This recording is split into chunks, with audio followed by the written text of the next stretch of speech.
the women specifically. But that's just me. We'll be right back.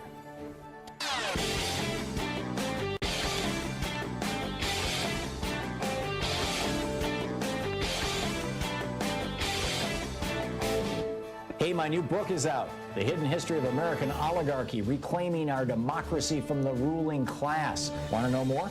The links are all over at thomhartmann.com. So for our Thom Hartmann Insider videotape that is over, or videotape, YouTube, whatever you want to call it, private video that's available over at thomhartmann.com, I'm talking this week about Donald Trump just completely giving in to Erdogan of Turkey, the president of Turkey, the dictator of Turkey now, and this theory that Jared Kushner okayed the killing, at least the capture, perhaps the killing of Jamal Khashoggi, and to Mohammed bin Salman, and that Erdogan has the tape of it, and that when he called up Donald Trump a couple weeks ago and said, I want you to pull out of Syria and give me those Kurds so I can kill them and take that land, that he did it because Erdogan threatened him.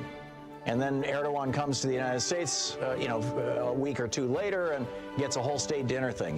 Check it all out. It's over at thomhartmann.com. I think you'll find it fascinating.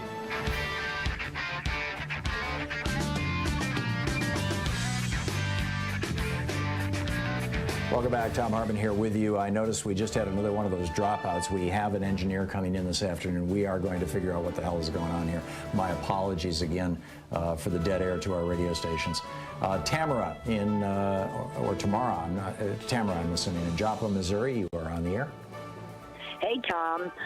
Nothing makes me see red and makes me madder than when we Democrats allow them to bring the Bible into a woman's right to choose. Our Constitution guarantees freedom from religion.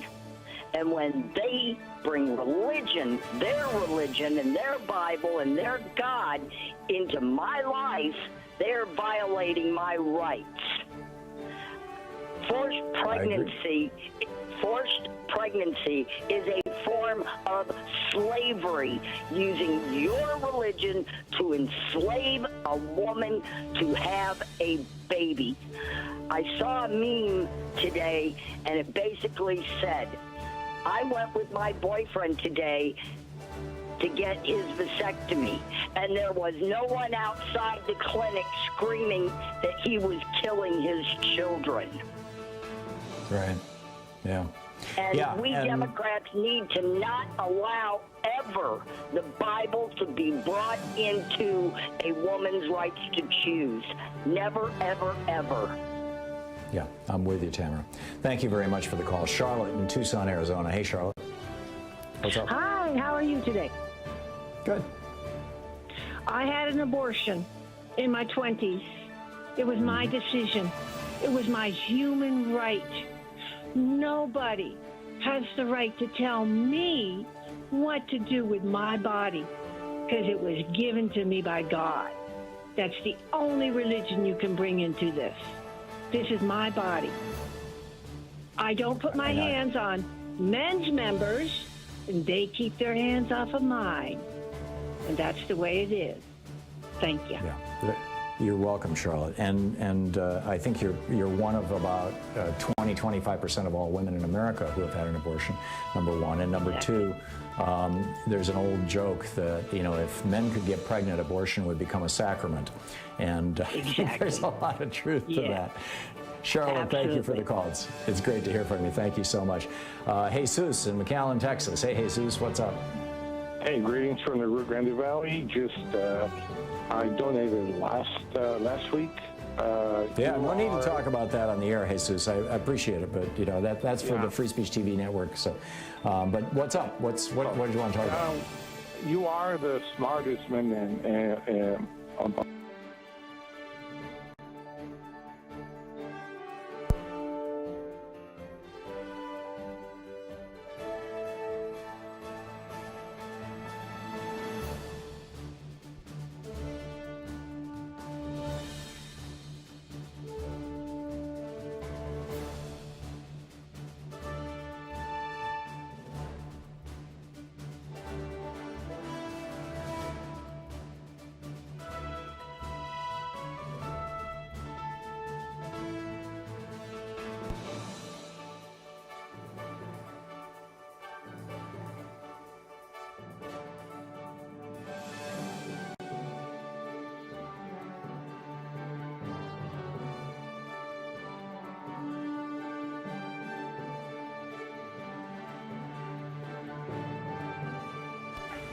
not because they want to, but because they're doing it out of necessity. I hear reports of people from Venezuela and Colombia going over to Chile because they're going through terrible droughts.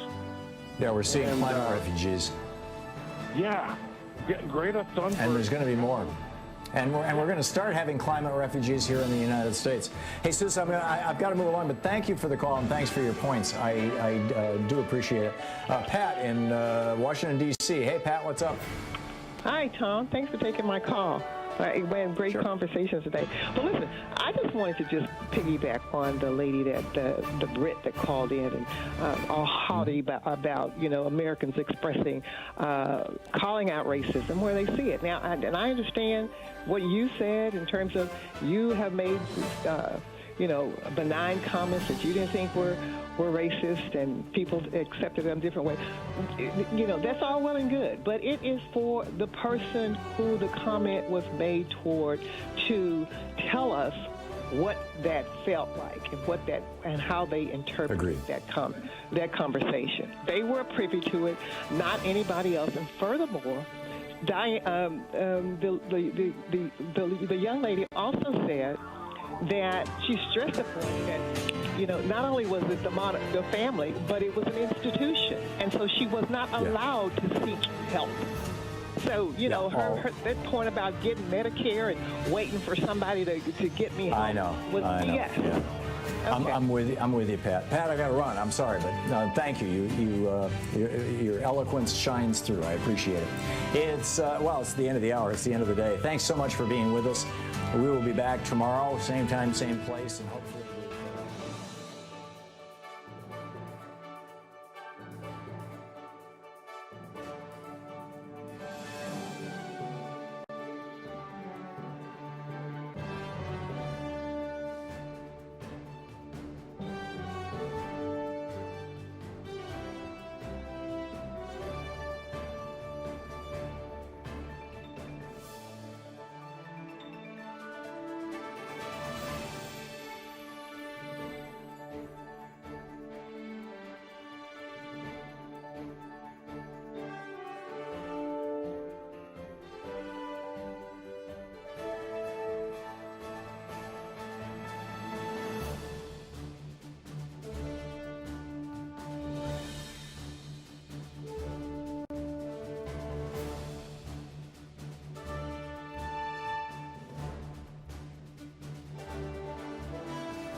These companies support the Thom Hartmann Program. They are Gabi.com. Gabi takes the pain out of shopping for insurance. More info at Gabi.com/Tom. Teeth, Smarter Pet Dental Help. More info at teethhealth.com, code Tom. HelloFresh, delivering fresh ingredients and mouthwatering recipes. More info at hellofresh.com, code Tom. Bowl and Branch, crafted for the common good. More information at bowlandbranch.com, code Tom. ExpressVPN, the VPN that just works. More info at expressvpn.com/Tom. And CB Distillery, CBD for sleeping. More info at cbdistillery.com, code Tom.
Our book today in the Thom Hartmann Book Club is Cokeland, The Secret History of Coke Industries and Corporate Power in America by Christopher Leonard. This is from the preface. On May 18th, 1981, 4 Wall Street bankers traveled to Wichita, Kansas. They went there to make an offer to Charles Koch, the CEO of an obscure mid-size energy company. The bankers from Morgan Stanley wanted to convince Koch to take his family's company public, offering shares for sale on the New York Stock Exchange. Their deal was squarely in line with the conventional wisdom of corporate America at the time. Going public was seen as a natural progression for companies like Koch Industries, offering them access to big pools of money and promising enormous paydays for the existing team of executives. All it required from the CEO was to surrender control. Morgan Stanley, in return, would collect a small fortune in fees. Charles Koch was 45 years old. He had run Koch Industries since he was 32 when his father died suddenly. He was trim, tall, and had an athlete's build. He spoke quietly in meetings and seemed almost passive. The bankers laid out their plan to take Koch public. They revealed what, to most executives at least, might have been the most significant detail. If Charles Koch agreed to the deal, he could earn $20 million overnight. The bankers seemed incredulous when they prepared a confidential memo about Koch's reaction. "He does not want this cash," the memo reported. Charles Koch calmly explained to them why their offer made no sense. His company was breathtakingly profitable. It operated in vital, deeply complex corners of the American energy industry. During the 1980s, Koch Industries was the largest purchaser and transporter of U.S. crude oil. It owned an oil refinery. It employed teams of commodity traders who bought and sold a wildly diverse menu of raw materials and financial products, from gasoline to paper futures contracts. This might have encouraged most CEOs to take their company public. Koch Industries, however, did not want outsiders to know how much money its traders were earning. Taking the company public would expose too many of its secrets. The memo said, certain of Koch's commodity traders are particularly worried that their high salaries, once disclosed to the public, would be used against them by their trading partners.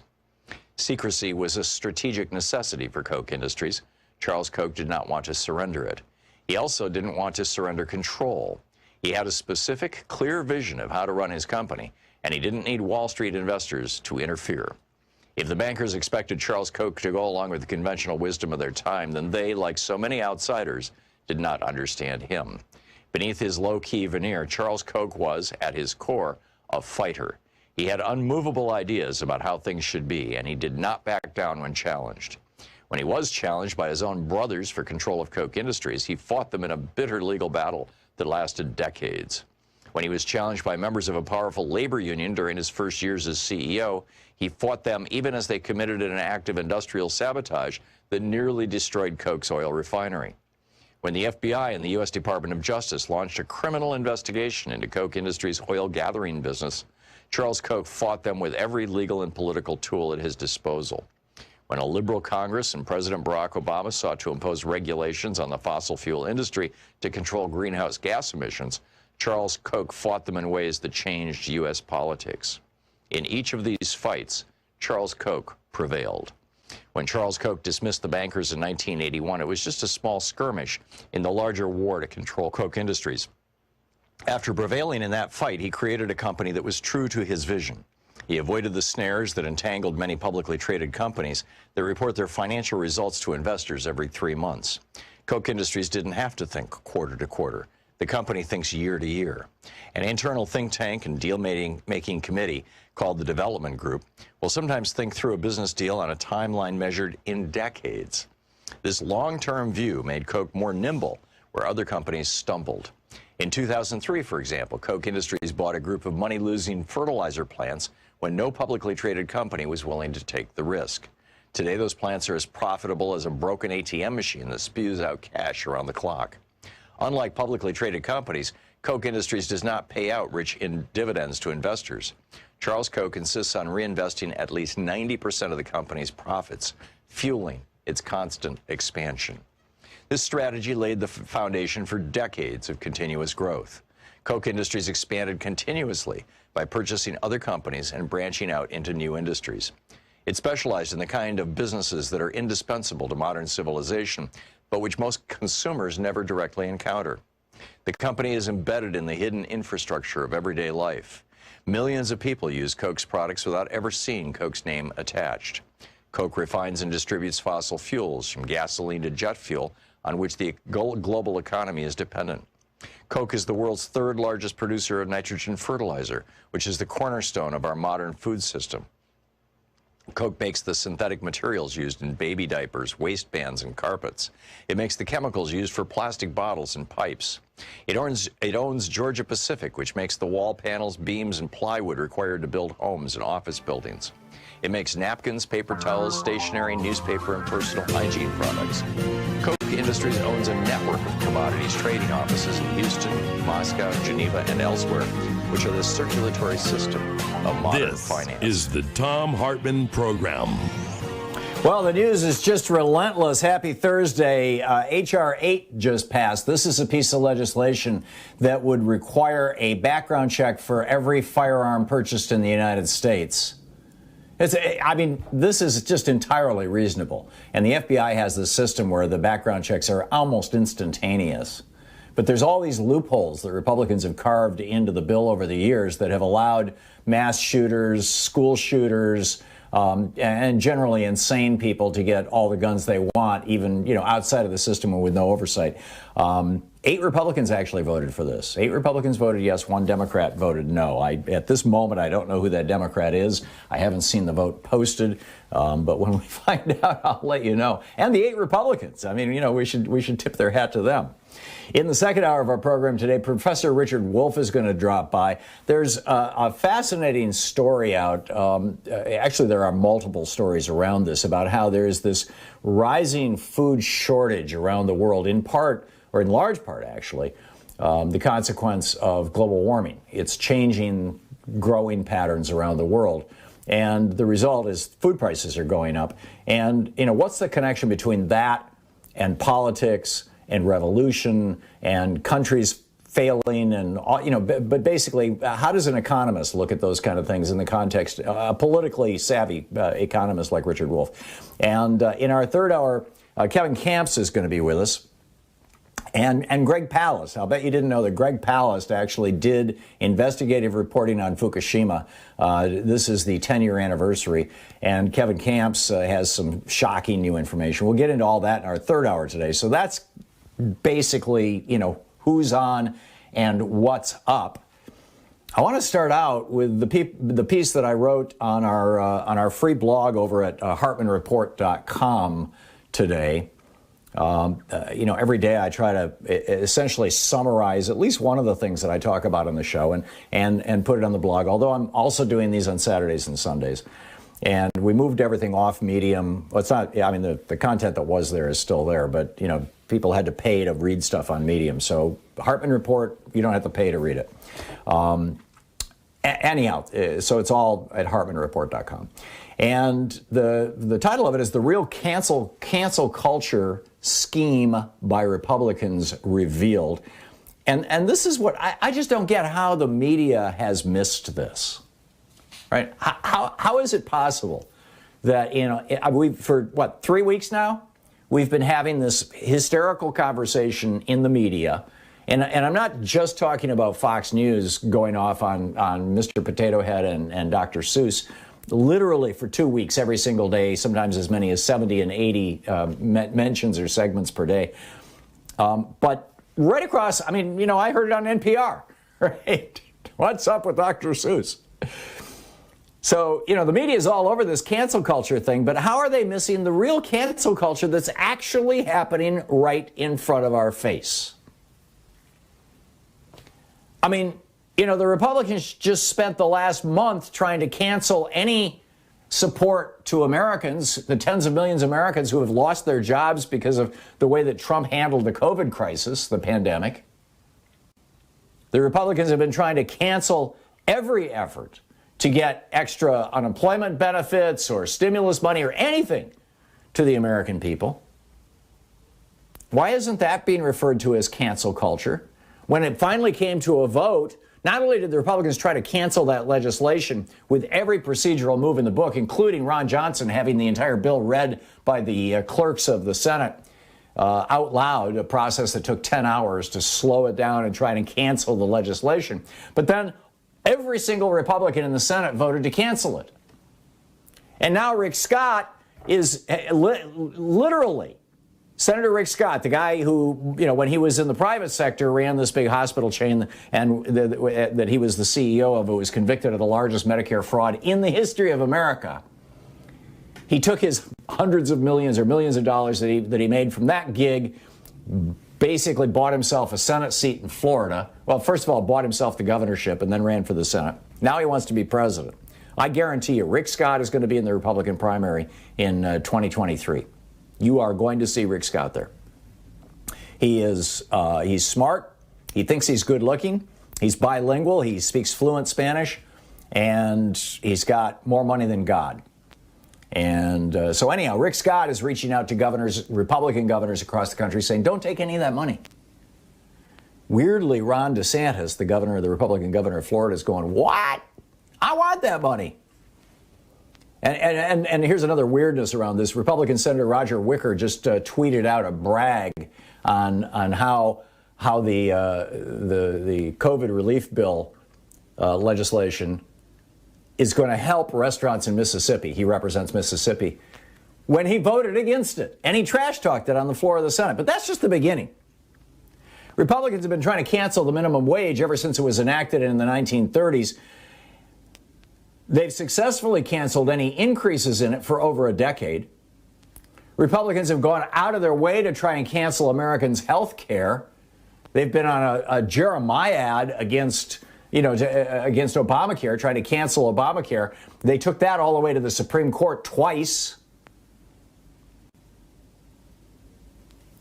Virtually every red state, I realize there's a couple of exceptions here, but virtually every red state has still refused to accept Obamacare's expansion of Medicaid. In other words, they have canceled health care for working people. Medicaid covers people who are working, but their wages are so low, they're below the poverty line.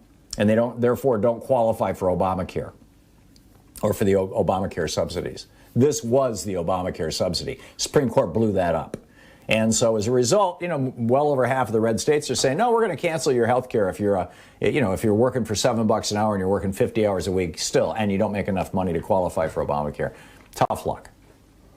Republicans have fought to cancel unions since the 1920s, even before the National Labor Relations Act. The Wagner Act was passed in 1935, legalizing unions. And then in 1947, as I recall, it was in the 40s, I'm pretty sure it was 47, the Republicans passed the Taft-Hartley Act over Harry Truman's veto.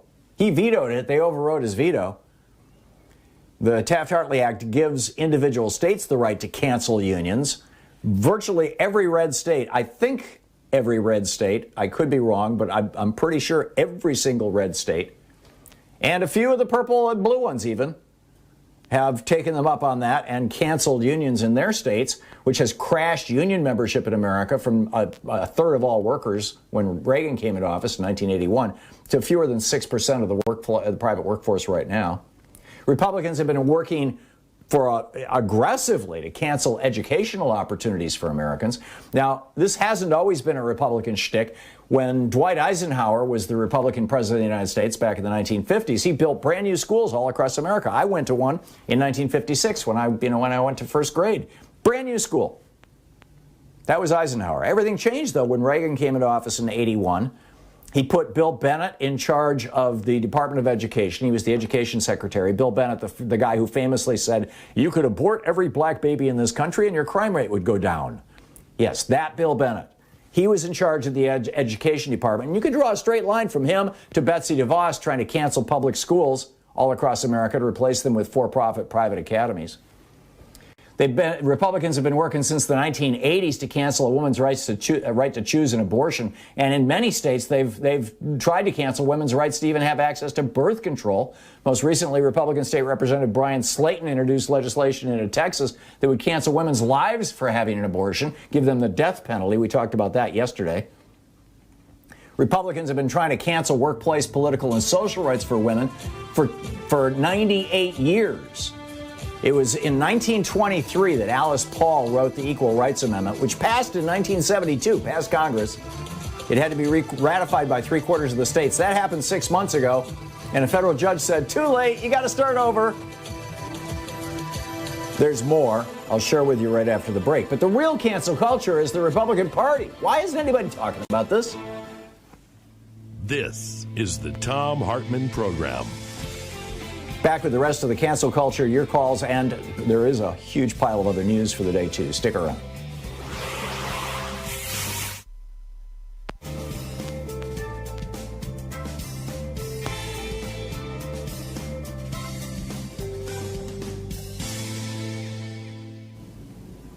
And welcome back. Application not responding. Holy cow. Let's see here. Give me just a second as I get my call screen software up. Let's try this again. Bob in Farmington, Missouri. Hey, Bob, what's on your mind today? Well, Tom, I'm perfectly fine with the FBI doing background checks and stuff, but their records are incorrect, and there's no way to correct them. They say I have 3 felonies on my record. I don't. I've been through 3 lawyers. I've talked to the DEA, the FBI. There's no way to correct those records. Well, I would strongly suggest, Bob, that you call, I'm not sure who represents you there in Farmington, Missouri, but that you call your member of the U.S. House of Representatives. They actually can lobby the FBI on your behalf. I know people who have done this with things like the no-fly list. And just ask, call your state, your federal, your U.S. rep, your congressman or congresswoman, call their office and ask to speak to the person who's responsible for constituent services. That's the phrase. And I would do that, rather than trying to hire a lawyer, I would do that. Linda in Coconut Creek, Florida. Hey, Linda, what's on your mind?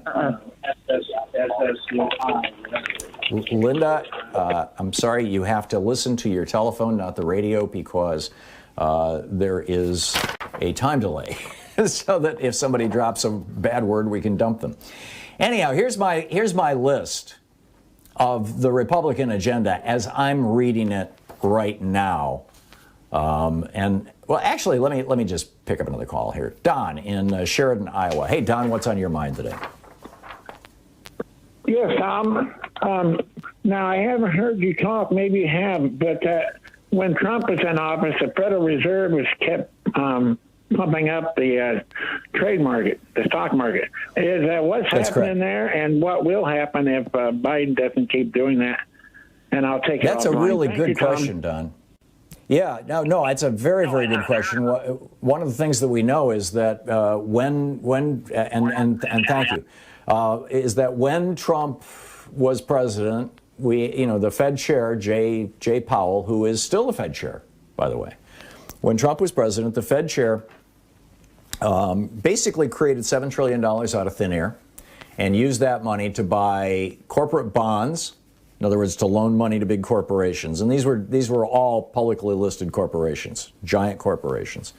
And, from defense contractors to airlines. And then, like Boeing is a defense contractor as well. And also to buy stock in the stock market, presumably to keep the stock market inflated. Now, I don't know that they are still buying stocks and bonds, but I do know that they're still holding them, the ones that they have already bought. And I don't know what fraction of that $7 trillion that they created goes to that. I'm not sure that those numbers are public or well published. My recollection is it was around $4 trillion of it between those two programs. But Jay Powell, in a statement, as chairman of the Fed, in one of his public, they don't call them Q&A sessions, but one of his press releases or press conferences, whatever they officially call those things, just a few weeks ago, said that they intend to maintain the program that they established during the beginning of the pandemic, at least until the crisis is over. So, my fear, and I speculated about this out loud on this program back, a year ago, was that when Biden comes into office, they would pull the supports out and the market would crash. It appears that fear was unjustified. We'll be right back.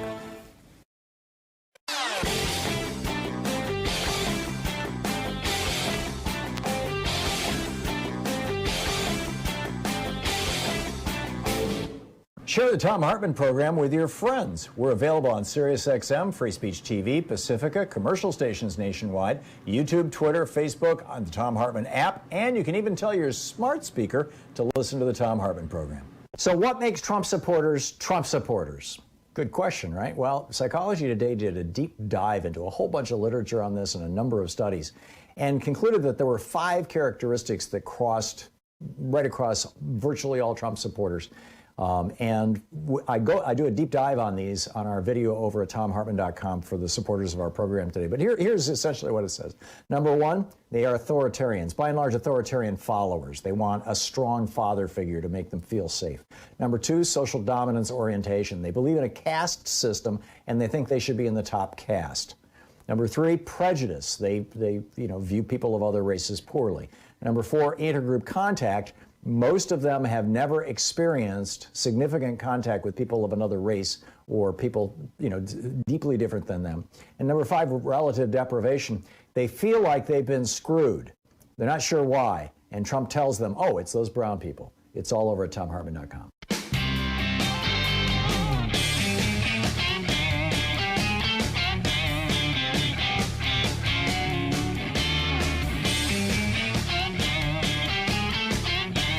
And welcome back. So I want to finish my list here of Republican cancel culture stuff. And then if I'm missing anything, let me know, right? What else are Republicans trying to cancel? Let's have a conversation about cancel culture. You'll recall a few weeks ago when this, became the meme of the month over on Fox News, I was kind of dismissive of it. Oh, yeah, sure. This is just snowflakes. But there actually is a cancel culture. I just talked about the Equal Rights Amendment. Now you've got a federal judge. It finally passed, right? It has to pass Congress, and then it has to amend the Constitution. You have to have 2/3 majorities in the House and Senate, and then you have to have 3/4 of the states. They got the 2/3 majorities in the House and the Senate, and they passed that legislation on March 22nd, 1972. And then 3/4 of the states have to ratify it. That happened. The last state ratified it about 4 months ago. And what happened? It didn't become an amendment to the Constitution. Instead, a federal judge ruled that you guys waited too long. 1972 was like 50 years ago. You waited too long. Sorry. And it's going to go to the Supreme Court. But so far, the Republicans have succeeded in canceling this. I mean, they fought it consistently. Republicans have been trying to cancel your clean air since the 1970s, when the EPA came into law over Richard Nixon's threatened veto. Every Republican administration since then has done everything they could to weaken it.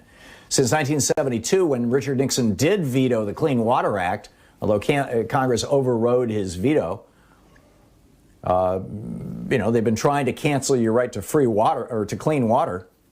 Donald Trump, in fact, was very proud of the fact that the first piece of consequential legislation he signed, and really outside of his tax break, the only piece of consequential legislation he signed, was a House-Senate joint resolution that allowed coal mining companies to dump their toxic waste directly into streams and rivers, which floods downriver cities with mercury and cadmium and other substances that we know are neurologically destructive to children.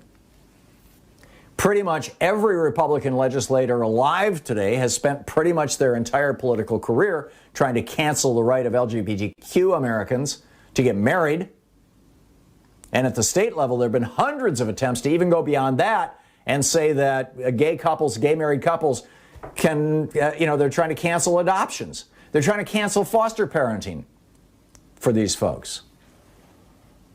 Over the past year, Republicans have been trying to cancel our, in fact, they have. And this is kind of the saddest part. Republicans have canceled the lives of 500,000 Americans. And they did it with rhetoric like, oh, it's just like the flu. And no, we're not going to mandate a mask. That's freedom. And Kristi Noem, 500,000 bikers. Come to the Dakotas. Won't it be great? Right. Cancel 500,000 lives. They're trying to get the average Americans to cancel the COVID vaccine. The big meme right now over on right-wing media is that, this vaccine might be dangerous. Right.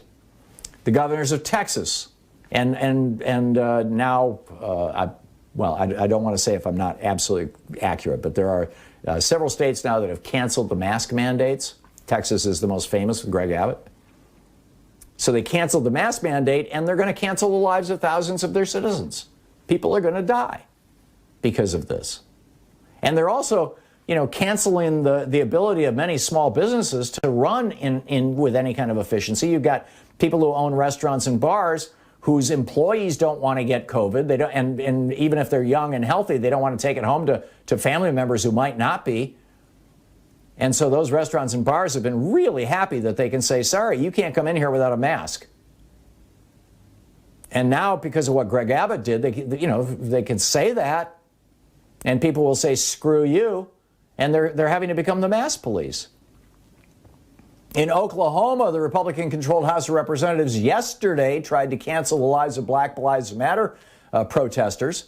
They passed a bill that would decriminalize killing protesters by driving a car into a crowd if the guy who drove the car, or man or woman who drove the car, was fearful about the crowd. And that would give immunity, and that would criminalize being in the crowd. If you are blocking traffic, you can now go to jail for a year and $5,000 fine. I mean, these are variations on Florida's Republican stand your ground law that gave George Zimmerman the right to, the right to kill Trayvon Martin because he was black and therefore looked threatening to Zimmerman. And perhaps most troubling, of course, is that the Republican Party is trying to cancel your vote. If you're poor, if you're black, if you're Hispanic, if you're a college student, if you're a Social Security voter, if you make less than $20,000, $30,000 a year, the Republicans, over 200 pieces of legislation going through 40 states right now. Georgia just outlawed souls to the polls. Iowa Governor Kim Reynolds just signed another big Republican cancel your vote. And the Supreme Court let Republicans cancel the voter registrations of over 20 million Americans just in the last decade. So why is the media not talking about the real cancel culture? And you want to add to my list? How else are they trying to cancel us? We'll be back with your calls after You're this. listening to the Thom Hartmann Program. Call 202-808-9925. I also have this incredible Republican agenda to-do list. I'll share that with you right after the break and then pick up your phone calls. Stick around.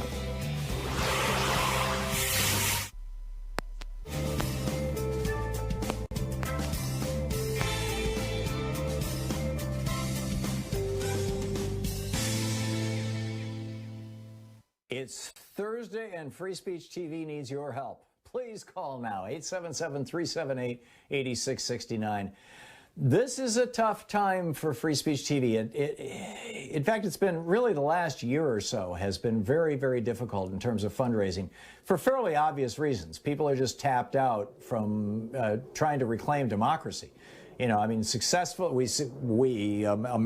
successfully raised literally tens of millions of dollars to get Reverend Warnock and John Ossoff in the Senate so that we could pass this legislation. There has been, all the efforts to get Joe Biden elected, to get Donald Trump out of office. Now we're starting to purge the crazies, the autocrats, the fascists from our federal government and hold others to account. All those things are happening, but it took an awful lot, a heck of a lot of individual contributions from people all over the country to make that happen. Not contributions to Free Speech TV, contributions to politicians and political parties. And, the result of that has been for every charity that is involved in any kind of political activity in particular, but basically right across the board. The nonprofit sector in the United States has really suffered over the last year and a half, and Free Speech TV is no exception. Our fundraising numbers have not been where they need to be. They are not where they need to be in this fund drive. They were not where they needed to be in the last fund drive. And if these things keep accumulating, it's going to eat into the service that Free Speech TV can provide. And that's not a good thing. Free Speech TV does need your help. When I say that, I'm not just saying it, because it sounds nice or it's, the appropriate thing to say when you do a fundraiser. We've been behind or Free Speech TV has been behind for over a year now in fundraising in these pledge drives. And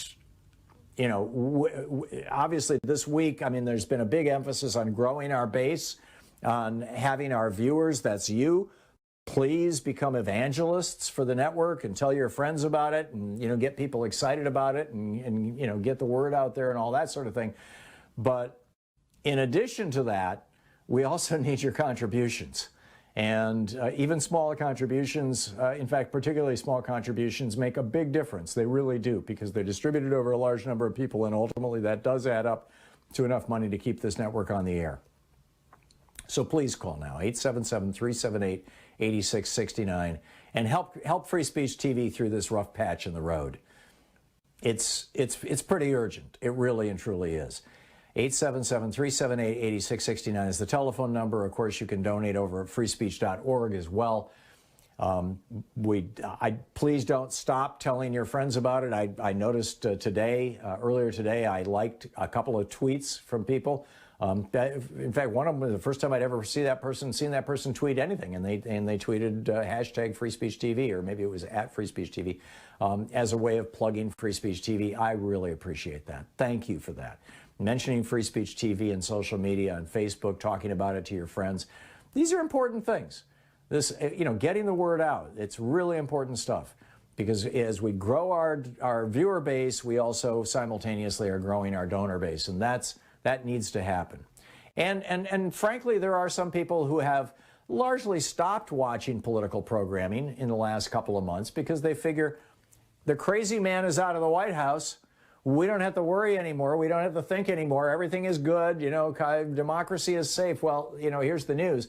Democracy is not safe. Everything is not good. And the crazies are still, they may not have majority control of the House, Senate, and White House, but they still have enormous political power, and they still own over 1,500 radio stations that are running right-wing propaganda continuously, and 3 separate right-wing television networks.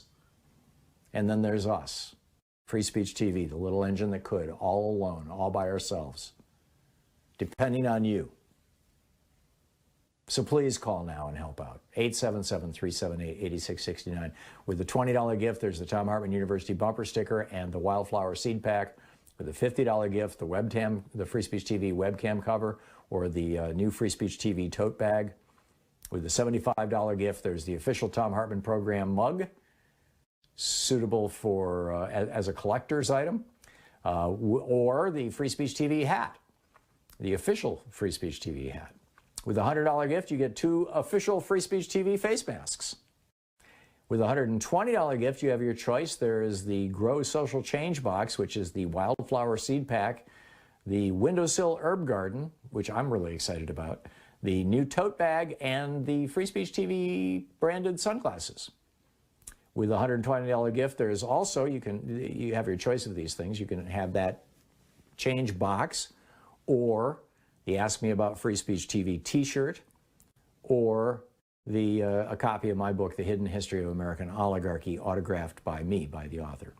With a $240 gift, there's the virtual meet and greet, or the book set of Monopolies and Oligarchy, both all autographed by me. With a $360 gift, the bumper sticker, both bumper stickers, the seeds, the herb garden, the tote bag, the hat, the sunglasses, the Oligarchy book. And with a $1,000 gift, get in line, come to visit us here in Portland once this craziness is over. So there's a lot there. But the bottom line is, Free Speech TV does seriously, genuinely, absolutely, very much need your help. And so please, now, today, call 877-378-8669.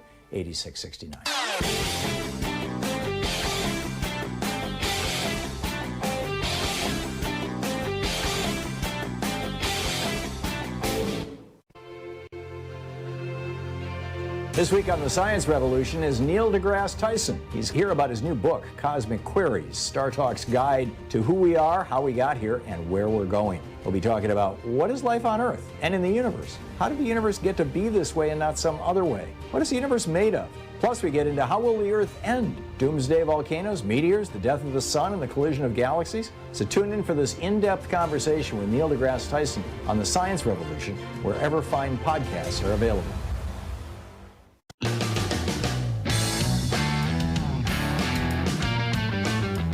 Welcome back. I mentioned the Republican agenda to-do list. This is a meme that's popping up all over the internet. I'm assuming it probably started over on Facebook, given the aspect ratio of it, how it's physically organized. And so I don't know who to attribute it to, but I've seen it now 4 or 5 times in different places. And up at the top, it says Republican agenda to-do list, and it's got the Republican logo with the upside-down stars, the satanic stars that they replaced the American star with in 2000 when George W. Bush was running for president, and is still the logo of the Republican Party, an upside-down five-pointed star. Look it up. This is it's the classic Satan worshiper logo. But anyhow, they've got that, on the elephant, right? There's these three stars on the elephant. It's the official Republican logo. And then below that, it says these four categories: keep them poor, keep them sick, keep them stupid, control the women. And then under each one of those categories, there are subcategories. Under keep them poor, no minimum wage, break the unions, cut welfare programs, cut Social Security, deregulate, gut the Dodd-Frank Act. Under keep them sick, cut food aid, repeal Obamacare, cut disability benefits, privatize veterans' health care, cut HIV prevention funding. Under the keep them stupid, deny science, revise history, categorize, demonize, and terrify, cut preschool programs, cut higher education, cut sex education, and say no to net neutrality. And then under control the women, vote no on equal pay, cut wages for tipped workers, no to affordable child care, pro-life equals no abortion, no exceptions, close down Planned Parenthood, which, by the way, Texas did yesterday. No longer will they allow Medicare money to be spent on Planned Parenthood, or Medicaid money, I guess it is, in the state of Texas, which means that the tens of thousands, hundreds of, probably millions of low-income women who have used Planned Parenthood for things that have nothing to do with abortion, for female health, female reproductive health, are no longer going to be able to get that paid for, with federal funds via the state. Personhood amendments, feticide laws, criminalize miscarriages, doctor-mandated reporting of miscarriages. That was Mike Pence's big thing. Mandatory transvaginal ultrasounds, roll back maternity coverage, omit protections in the Violence Against Women Act, blame single moms for poverty, for welfare fraud, for breeding criminals, and destroying the fabric of America. And in fact, as an example of that, you've got this Wisconsin Republican Glenn Grothman yesterday on the floor of the U.S. House of Representatives got up and said, I bring this up. He was trash talking the COVID relief bill. And he said, I bring this up because I know the strength the Black Lives Matter had in this last election. I know it's a group that doesn't like the old-fashioned family. And Representative Stacey Plaskett, who represents the Virgin Islands and was one of the impeachment managers, by the way, she was having none of it.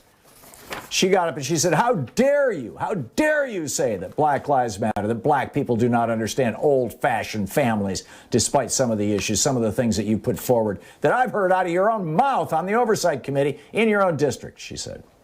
She said, we have been able to keep our families alive for over 400 years, and the assault on our families to not have black lives or not even have black families. How dare you say that we are not interested in families in the black community? That is outrageous. That should be stricken down. In other words, removed from the record because it's so patently offensive. And the video of her saying that has just totally gone viral. It's all over Twitter and Facebook and things like that. So, anyhow, to your calls. Cancel culture. John in Kansas City, Missouri. Hey, John. Thanks for listening to Sirius XM. What's up? Hey, Tom. Thanks for taking my call. I'm doing a follow-up on our last conversation. You like my idea about these red states constantly, talking about how bad the blue cities, or states are run. And I said these states always give these tax cuts to the businesses and then take in the extra dollars from the federal government to try to shore up or pocket some of the money. Well, today on C-SPAN, and this is in part of the stimulus bill that's been passed, that these states cannot use any of this money, those who accept it, to give tax breaks. That made me smile because that made me feel like somebody was listening to us. I missed that, John. That's right. That's really good news. So you can't take our federal money and use it to give tax breaks to the billionaires in your state. That's exactly. Great. And I told your call screener, if she can pull it up on C-SPAN, that the gentleman, congressman, was from Plano, Texas. And he was the one that brought it to my attention. I couldn't believe it. They're so hung up because they were planning to give tax cuts with that money. That money. So here's my next proposal, because somebody heard us.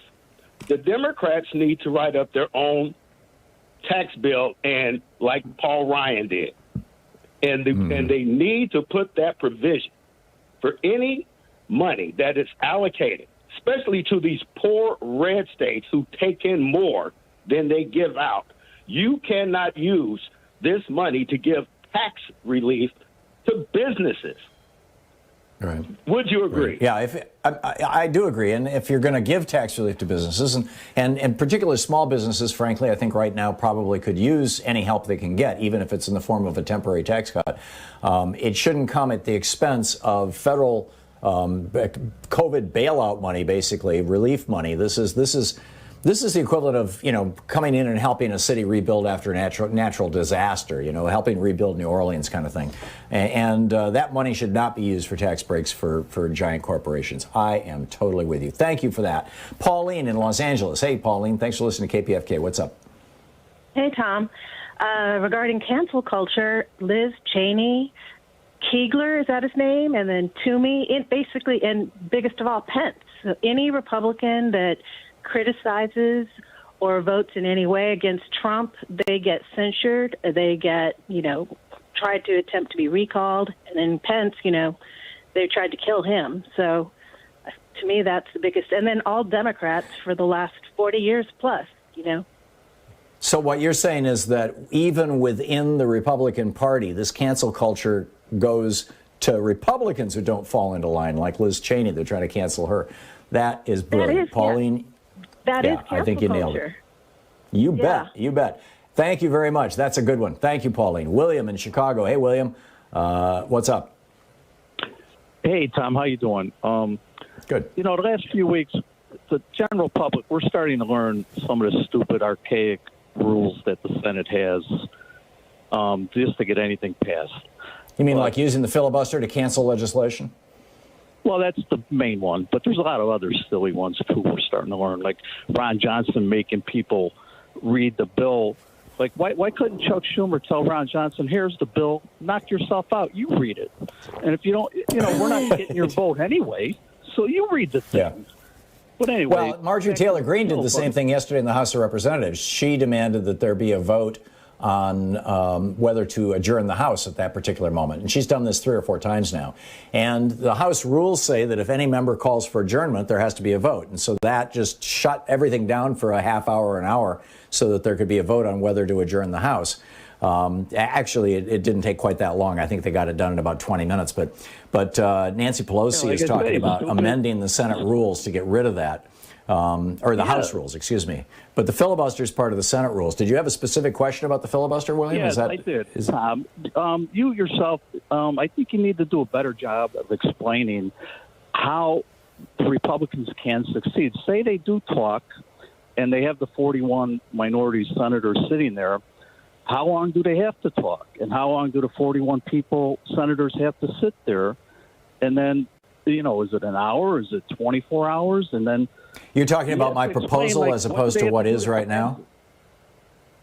Like, what if they succeed? What do they have to... What's the minimum requirement for them to succeed? I don't think there should be a minimum requirement, William.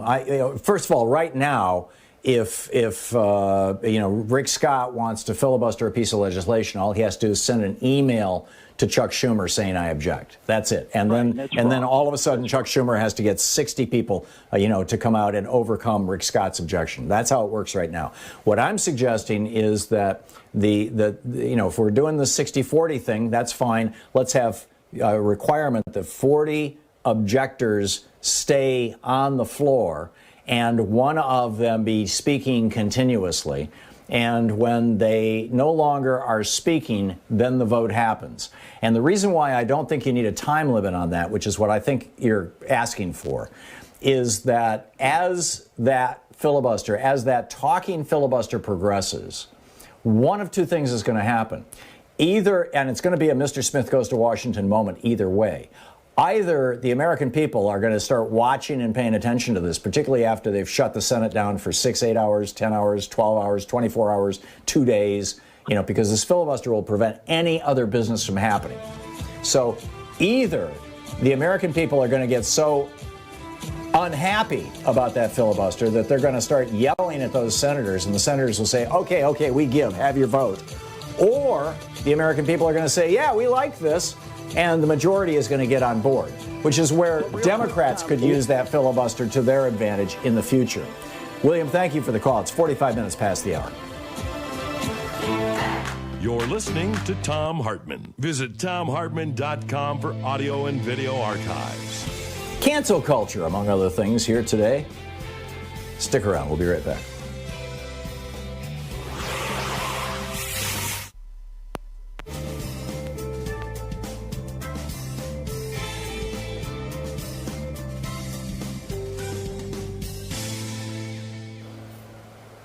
And welcome back.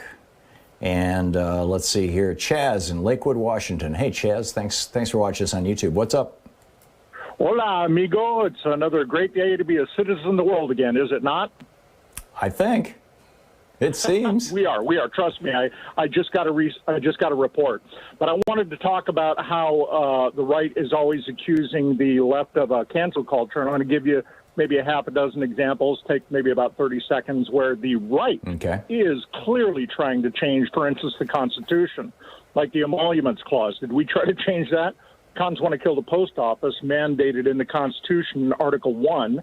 Trump repeatedly attacked the media for doing its job, a First Amendment right. The meaning of the Second Amendment was quite clear until 1980. The Third Amendment, Trump quartered soldiers in key hotels and made the hotel pay. Fourth Amendment, the FBI can now see your browser history without a warrant. 10th Amendment, Trump wanted to countermand governors' lockdowns. 13th Amendment, the GOP wanted to privatize slavery, like in New Hampshire. And Trump wanted to abolish the 14th Amendment, giving birthright to those born in America. For crying out loud, when cons accuse progressives of cancel culture, point them to hashtag projectile conservatism. Yeah. Hashtag projectile conservatism. I like it. And, I think that that is probably a fairly reasonable description of it. Chaz, thank you. That was a good one. I appreciate that. Ray in Wheaton, Illinois. Hey, Ray, what's up? Hi. In a way, far more serious than any Dr. Seuss book, Southern conservatives have been trying to cancel or rewrite school textbooks for several decades now, in terms of whitewashing accounts of American history with blacks and Native Americans and women. And you know that if Betsy DeVos had stayed in power, she would have done her best to institutionalize those changes in private schools across America. Well, she also canceled, to a large extent, the ability of young women in colleges to hold responsible young men who are guilty of sexual assault. Yeah. I mean, she changed those rules. So yeah, you're right. Down in Texas, they've been trying to cancel any discussion of sex education. Numerous Republican-controlled states have actually eliminated sex education in their public schools. And you even see that at the level of local public school districts in states that haven't basically outlawed it or stopped mandating it. Same thing with civics education. Civics education has been canceled all across the United States ever since Bill Bennett, became education secretary. But that's a great one, Ray. I should have included that in my rant, and maybe I'll go back in and edit it and add that in, because I think you caught one, or a couple actually. They're trying to cancel our textbooks. They're trying to cancel our history. They certainly have succeeded, by the way. Over the last 100 years that we've had public schools in the United States since the 1890s. And during that entire time, they've succeeded in canceling really any consequential mention of black history in our history textbooks. And now that there are schools that are starting to use the 1619 Project from the New York Times to study black history, you've got Republicans who are openly trying to cancel that. So, Ray, great one. Thank you very much. I tip my hat to you. That was a good one. It is coming up on 10 minutes before the hour. We'll be right back. Stick around. It's the Thom Hartmann Program.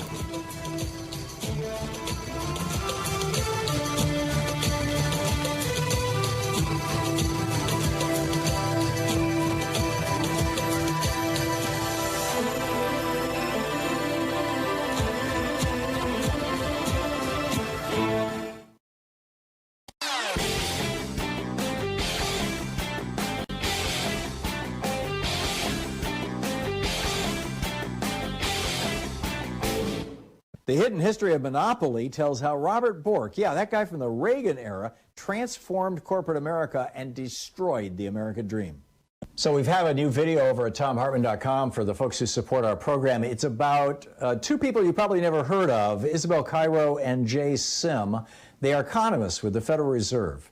And they just came out with this extraordinary new paper. It was actually published by the Fed, in which they point out that most of the economic crises and problems that we're experiencing in the United States, going back to the 1980s, the stagnation in wages, the actual drop in wages, the stagnation in household income as more and more people in households are working, the explosion in the net worth of the top 5% of households, things that are driving, credit bubbles and other, stock bubbles and things like this. A dramatic amount of that was the result of monopoly power, corporate monopoly power, and about half of that could have been eliminated if we simply taxed unearned income. It's amazing. Check it out at ThomHartmann.com. And welcome back. Thom Hartmann here with you. I have a fascinating, by the way, a fascinating geeky science here that I want to get into. Probably actually a little later on in the program. In fact, I'm going to get into it, I think, around 20 minutes past the next hour. So just about a half hour from now. So just stick around on that. We're talking about cancel culture. Robin in Kingston, Washington. Hey, Robin, what's up? Good morning, Tom. I have a very firm view about cancel culture and why the what I call the oligarch media are not covering it all.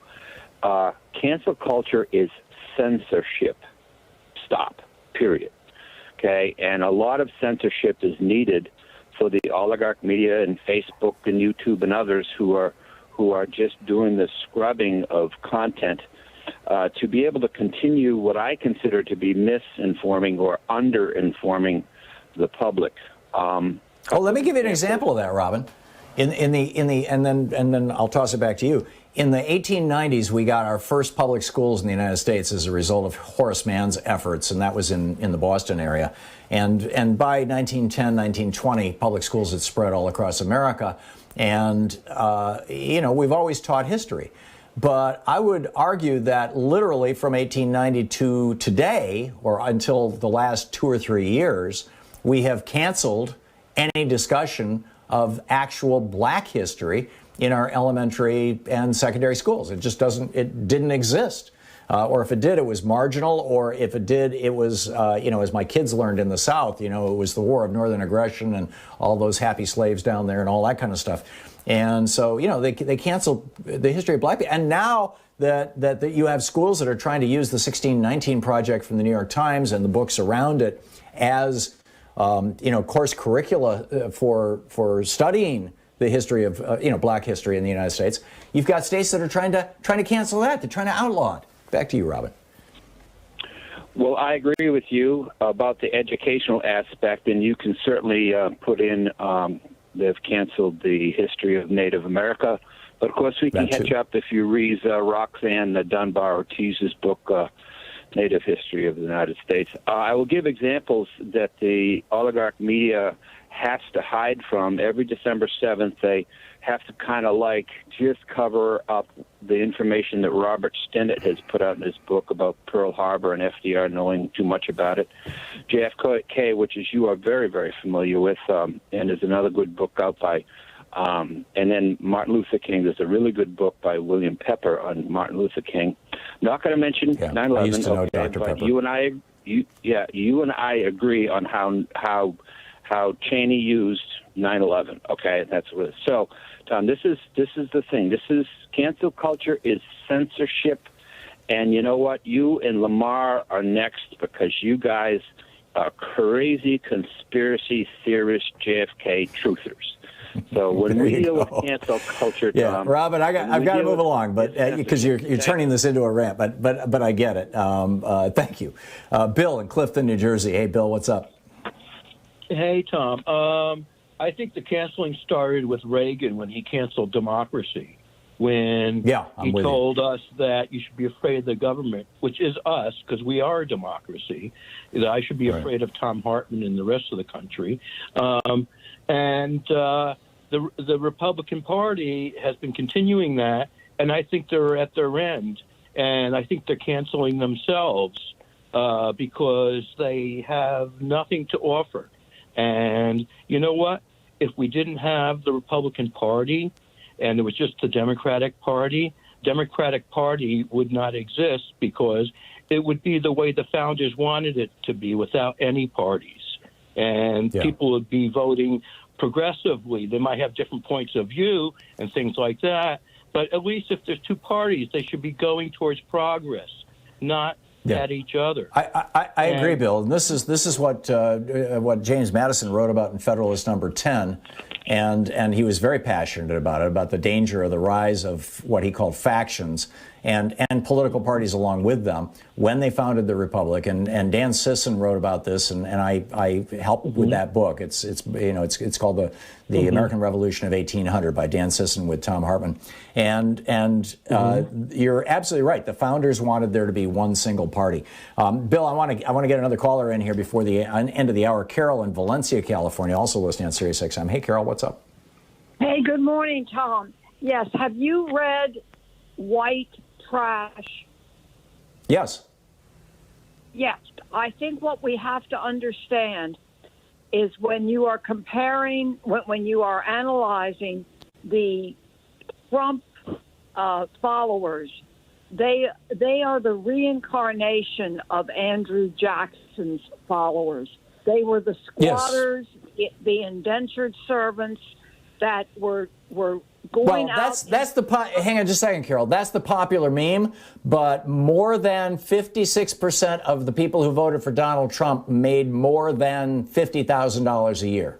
But it doesn't matter. It's their mentality. It's their I get it. It's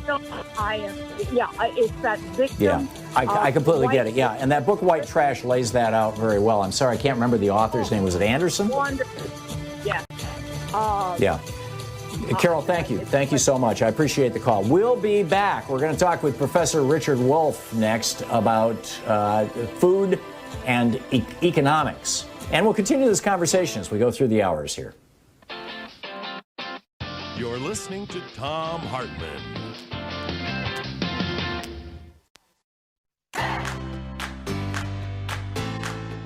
These companies support the Thom Hartmann Program. They are Gabi.com. Gabi takes the pain out of shopping for insurance. More info at Gabi.com/Tom. Teef, Smarter Pet Dental Help.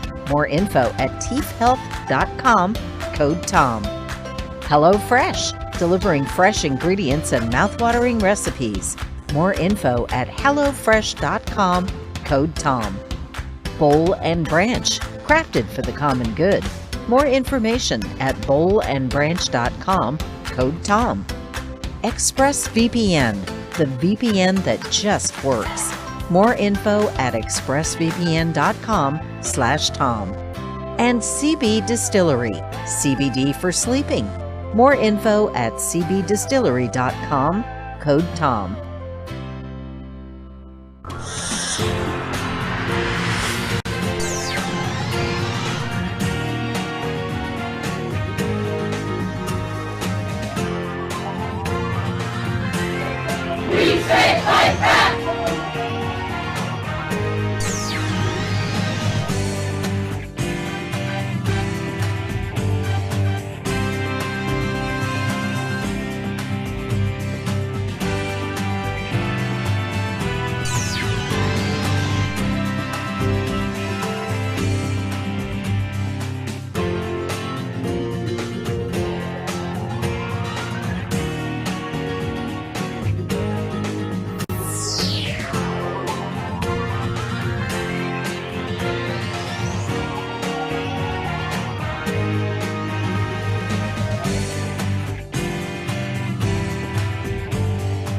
It's Thursday, and Free Speech TV needs your help. Please call now, 877-378-8669.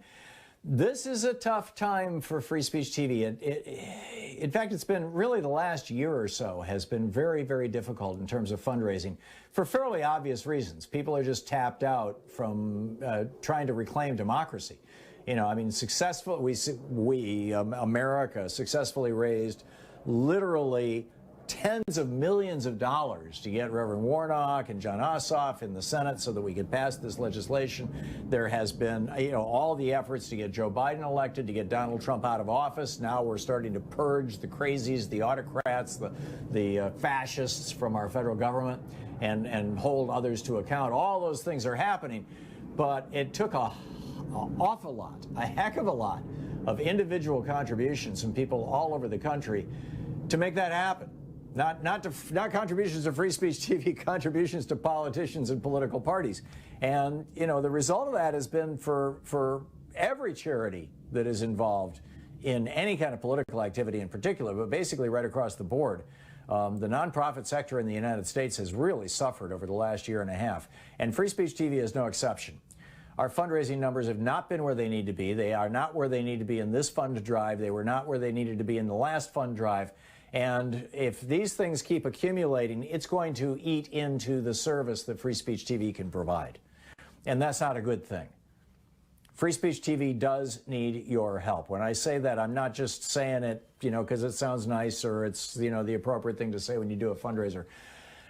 We've been behind or Free Speech TV has been behind for over a year now in fundraising in these pledge drives. And you know, obviously this week, I mean, there's been a big emphasis on growing our base, on having our viewers, that's you, please become evangelists for the network and tell your friends about it and, you know, get people excited about it and you know, get the word out there and all that sort of thing. But in addition to that, we also need your contributions. And even small contributions, in fact, particularly small contributions, make a big difference. They really do, because they're distributed over a large number of people, and ultimately that does add up to enough money to keep this network on the air.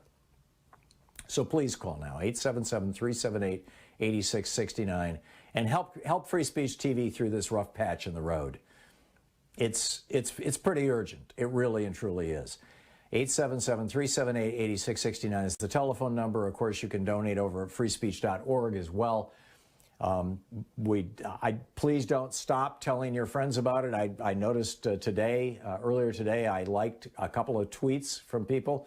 In fact, one of them was the first time I'd ever seen that person tweet anything, and they tweeted hashtag Free Speech TV, or maybe it was at Free Speech TV, as a way of plugging Free Speech TV. I really appreciate that. Thank you for that. Mentioning Free Speech TV and social media and Facebook, talking about it to your friends. These are important things. This, you know, getting the word out, it's really important stuff, because as we grow our viewer base, we also simultaneously are growing our donor base, and that needs to happen. And frankly, there are some people who have largely stopped watching political programming in the last couple of months because they figure the crazy man is out of the White House. We don't have to worry anymore. We don't have to think anymore. Everything is good. You know, democracy is safe. Well, you know, here's the news. Democracy is not safe. Everything is not good. And the crazies are still, they may not have majority control of the House, Senate, and White House, but they still have enormous political power, and they still own over 1,500 radio stations that are running right-wing propaganda continuously, and 3 separate right-wing television networks. And then there's us. Free Speech TV, the little engine that could, all alone, all by ourselves, depending on you. So please call now and help out. 877-378-8669. With the $20 gift, there's the Thom Hartmann University bumper sticker and the Wildflower Seed Pack. With the $50 gift, the Free Speech TV webcam cover, or the new Free Speech TV tote bag. With the $75 gift, there's the official Thom Hartmann Program mug, suitable for as a collector's item, or the Free Speech TV hat, the official Free Speech TV hat. With a $100 gift, you get 2 official Free Speech TV face masks. With a $120 gift, you have your choice. There is the Grow Social Change box, which is the Wildflower Seed Pack, the Windowsill Herb Garden, which I'm really excited about, the new tote bag, and the Free Speech TV branded sunglasses. With a $120 gift, there is also, you have your choice of these things. You can have that change box, or the Ask Me About Free Speech TV t-shirt, or a copy of my book, The Hidden History of American Oligarchy, autographed by me, by the author. With a $240 gift, there's the virtual meet and greet, or the book set of Monopolies and Oligarchy, both all autographed by me, with a $360 gift. The bumper sticker, both bumper stickers, the seeds, the herb garden, the tote bag, the hat, the sunglasses, the Oligarchy book, and with a $1,000 gift, get in line, come to visit us here in Portland once this craziness is over. So there's a lot there. But the bottom line is Free Speech TV does seriously, genuinely, absolutely, very much need your help. And so please, now, today, call 877-378-8669.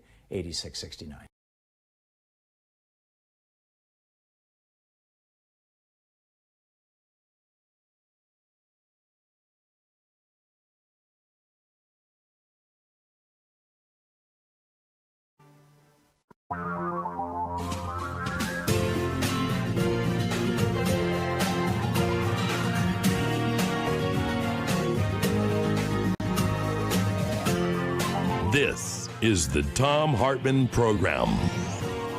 So welcome back. Global food prices have been rising for months. There's some fairly alarming stories about this on Financial Times. This one from Axios. Past spikes, they note, in food prices or in the price of food staples have been connected to periods of social unrest. I think, we all remember when the price of wheat went up in one of the Arab Spring countries.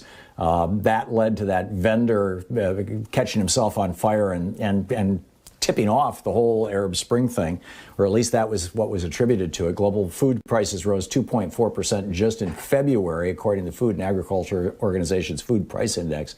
So what does this mean in the context of economics? What's the relationship between food prices and political unrest?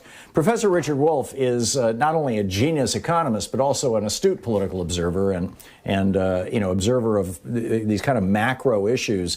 His most recent book, The Sickness is the System, When Capitalism Fails to Save Us from Pandemics or Itself. He's the economist. He's the co-founder of democracyatwork.info and rdwolf.com with 2 Fs. And you can tweet him at Prof. Wolff. Professor Wolff, welcome back. What are your thoughts on this? Well, I think it's a measurement. Think of it as a thermometer taking the temperature of how healthy we are or are not. It is now a kind of reality that the mass of people already feel. And they use the phrase, it's just too much.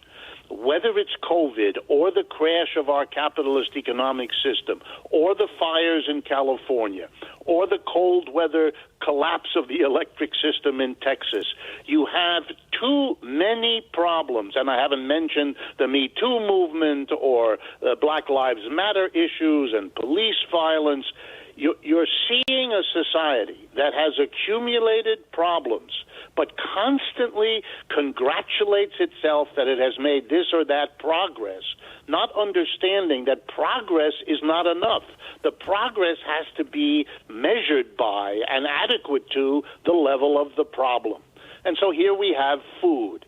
If you have a global economic crash, if you have growing population, which we do, and if you have disrupted global supply lines, which we do, then you have to take extraordinary action, or else, among other things, food prices rise. And you're at a point of the toleration of masses of people that you don't have a lot of slack left in keeping this economy stable. That's why it's quite correct for you to point out, for Axios to point out, the parallel between rising food prices and what that does. Let's remember, we are now in what is called a K recovery. The people at the top are doing pretty well. The mass of people at the bottom are not. Well, rising prices for food hit the people in the middle and the bottom the hardest because they're the ones who spend the biggest portion of their income on food. So you are making people that are already disadvantaged in the economic realm now going to be facing unaffordable food. They've already found their rent unaffordable. I mean, at some point, this accretion of problems will be one too many, and that famous last straw on the camel's back will have been reached. So, in Tunisia, when, in fact, I just caught his name here, Mohammed Bouazizi was the guy who poured gasoline on himself and lit himself on fire on the 17th of December, 2010, which tipped off or started the Arab Spring. That was in response to an almost doubling of the price of wheat in Tunisia, which was in response to apparently the desert moving south. This also created the crisis in Syria, where you had farmers from the north. The desert had moved south 100 miles over a period of about a decade, and farmers just literally lost their farms, and they ended up in the big cities in Syria. And that was the initial opposition to Bashar al-Assad, you'll recall, to his government. What do we have any sense of where these tipping points occur, how much of a price increase it takes, how big the population of a country has to be that is in poverty or is at the midpoint of poverty? I mean, you talk brilliantly about how this is this accumulation or accretion of all these different insults or assaults, on people. But what is there any, other than the kind of general principle, do we have any indicators, any warning signs? Does the UN say, oh, look out, this country's at risk because, this particular metric has been hit? Have we gotten that granular or that sophisticated in understanding how this all works? Yes, we have, although the approach is a little different. What people have begun to notice is that many of these problems having to do with food are of quite some standing. For example, you pointed out ecological shifts, climate change as having had that impact in Syria and Tunisia and places where farmers are affected. Well, that's happening all over the world, number one. Number two, the disruption of supply lines that move food or the equipment that enables farmers to grow the food, that has also been building over time. And here's what we know. A variety of countries have already hit the so-called tipping points and have only stayed okay by providing one or another kind of governmental support for the food business. I'll give you a couple of examples. In Russia, tariffs and special kinds of export controls have been added so that enough of the food grown in Russia stays in Russia so it can feed its people, not that that's enough.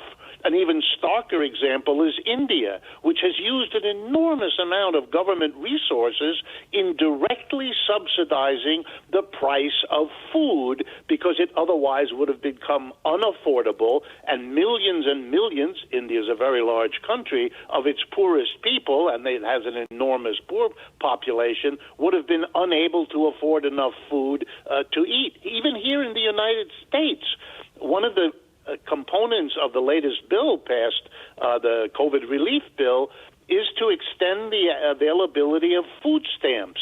And whatever critics say, one of the reasons is that the statistics in the United States of what we euphemistically call food insecurity, i.e. hunger, have also been rising for some time now, and everyone is clear that whatever the exact tipping point is, we are already there because governments don't have enough money in many parts of the world to continue the kinds of supports and subsidies. And there are a number of countries who've scheduled to stop them at the end of March or at the end of April or at the end of the summer harvest. And boy, let me tell you, if that happens, if they can't afford the subsidies, then you're going to see sudden spikes in food prices, much larger than what we've already seen as these government supports are phased out. So we're already far along, which is why minor adjustments, a little bit here or there, even the extension of the American Food Stamp Program is way too little and already too late. So in the 40 seconds or so we have left, what should America and what should the UN be doing? You have to deal with priorities. The priority of dealing with our health problem, we didn't pay attention to what that priority was, and we've paid a bitter, bitter price. The same applies to food. You have to systematically reorganize the whole farming, food raising, food processing, food transportation. You either do that as a massive priority, and neither Republicans nor Democrats are doing anything like it, or else you're just waiting until this new additional problem adds to all the other ones, and we sit here, you and I, talking about the urgency as it gets worse. Brilliant, brilliant. Professor Richard Wolff, Prof. Wolff over on Twitter. Hang on, my screen just went blank. DemocracyAtWork.info over on the internet. Professor Wolff, thanks so much for being with us. It's great talking with you. Thank you, Tom. Always fascinating. We'll be right back. This is the Thom Hartmann Program. Back with more of the news of the day. Oh, and I've got an amazing geeky science about Alzheimer's and CBD right after this.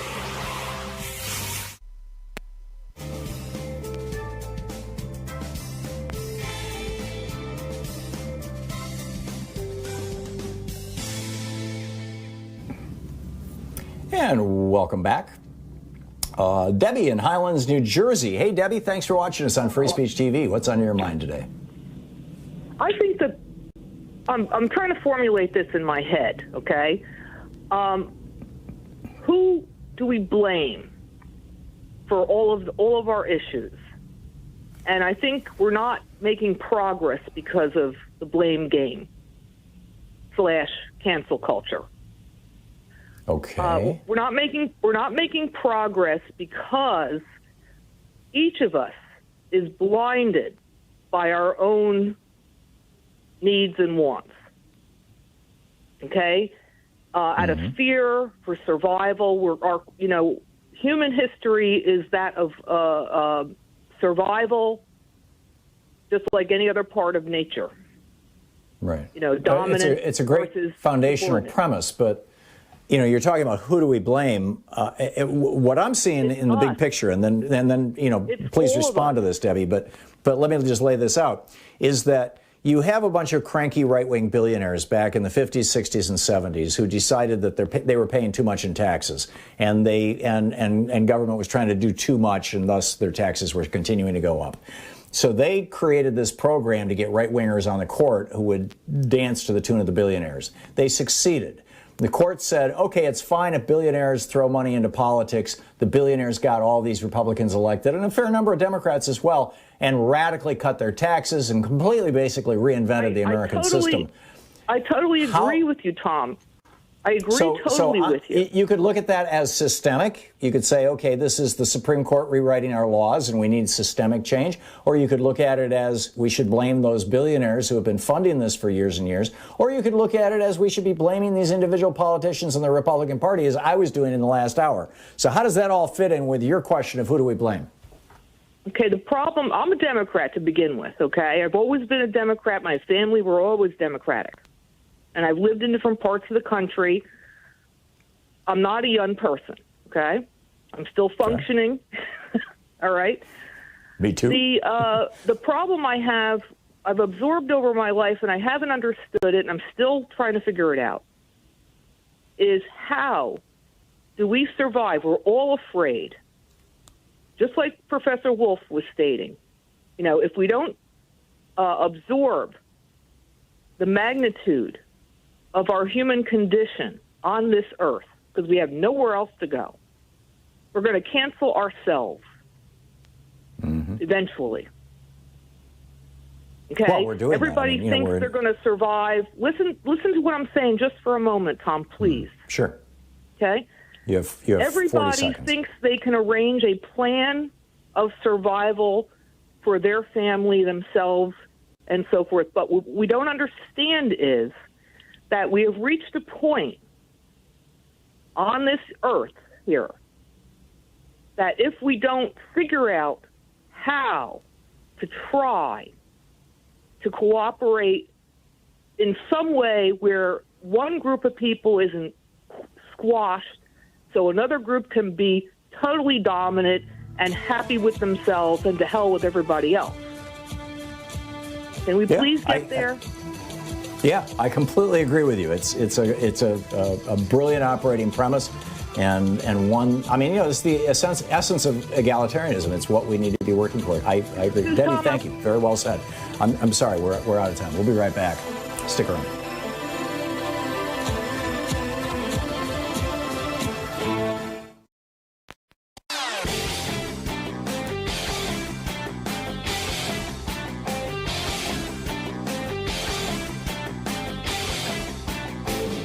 Hey, my new book is out, The Hidden History of American Oligarchy, Reclaiming Our Democracy from the Ruling Class. Want to know more? The links are all over at thomhartmann.com. Hey, we have a new video for supporters of our program over at thomhartmann.com. It's about curing type 1 diabetes, which is a pretty amazing thing. Type 1 diabetes is where the cells in the pancreas that produce insulin are actually destroyed. They're gone. Type 1 diabetics, typically it shows up in childhood. And without insulin, people die from it fairly young. With insulin, they can live a good long life. But a University of Alberta researcher, Dr. James Shapiro, back in 1990, pioneered a transplant system.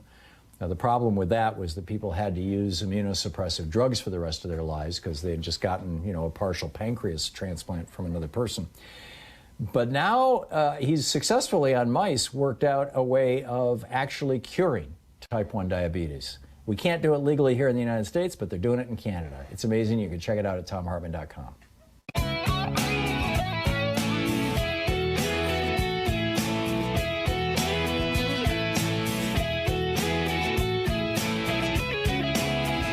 That's the hour. Welcome back. So this geeky science just blew my mind. Now, first of all, the caveats. This was published in Genetics, Neurology, Neuroscience, and also the research came out of the Dental College of Georgia. And you say, what? No, they actually, the dentistry is part of medicine, and they do actual medical research there, and some very sophisticated research, actually.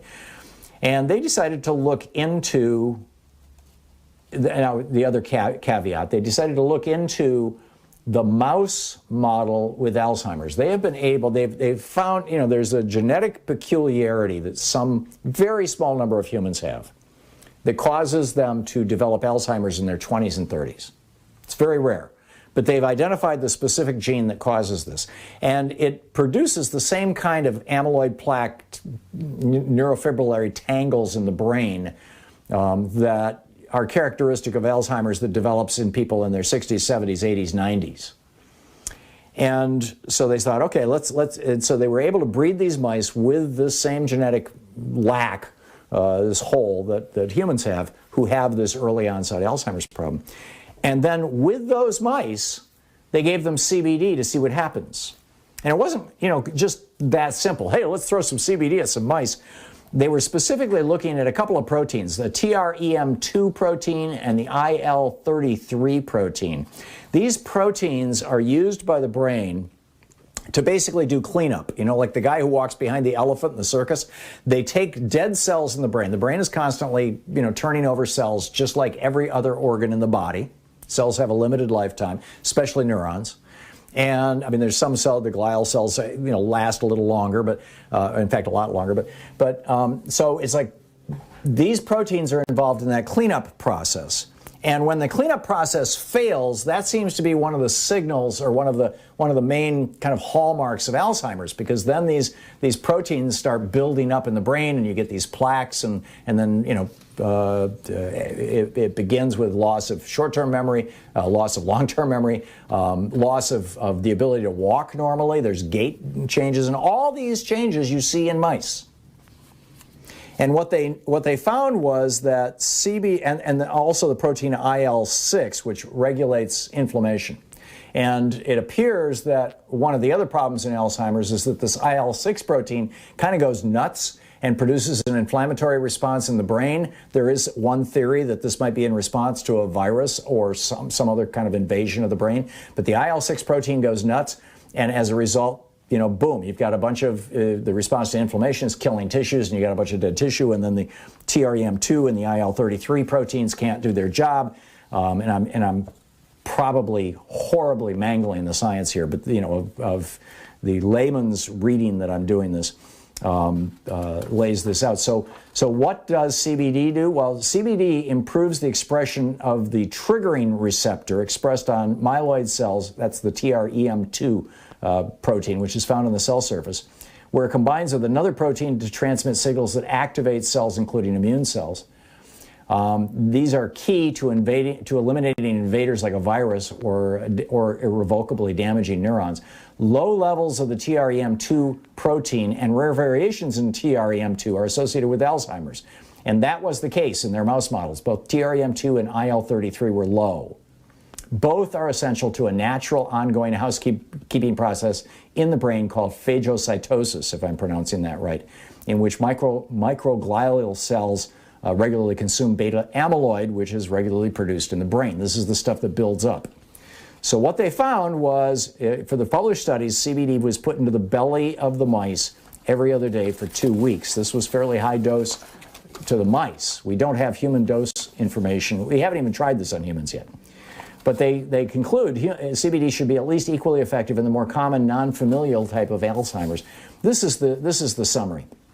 A 2-week course of CBD helps normalize and restore the function of 2 proteins associated with reducing amyloid beta accumulation in mouse models of familial Alzheimer's disease. In other words, a genetically transmitted Alzheimer's disease. CBD also reduces the levels of IL-6, an immune protein associated with inflammation seen in Alzheimer's patients. I think this is astonishing.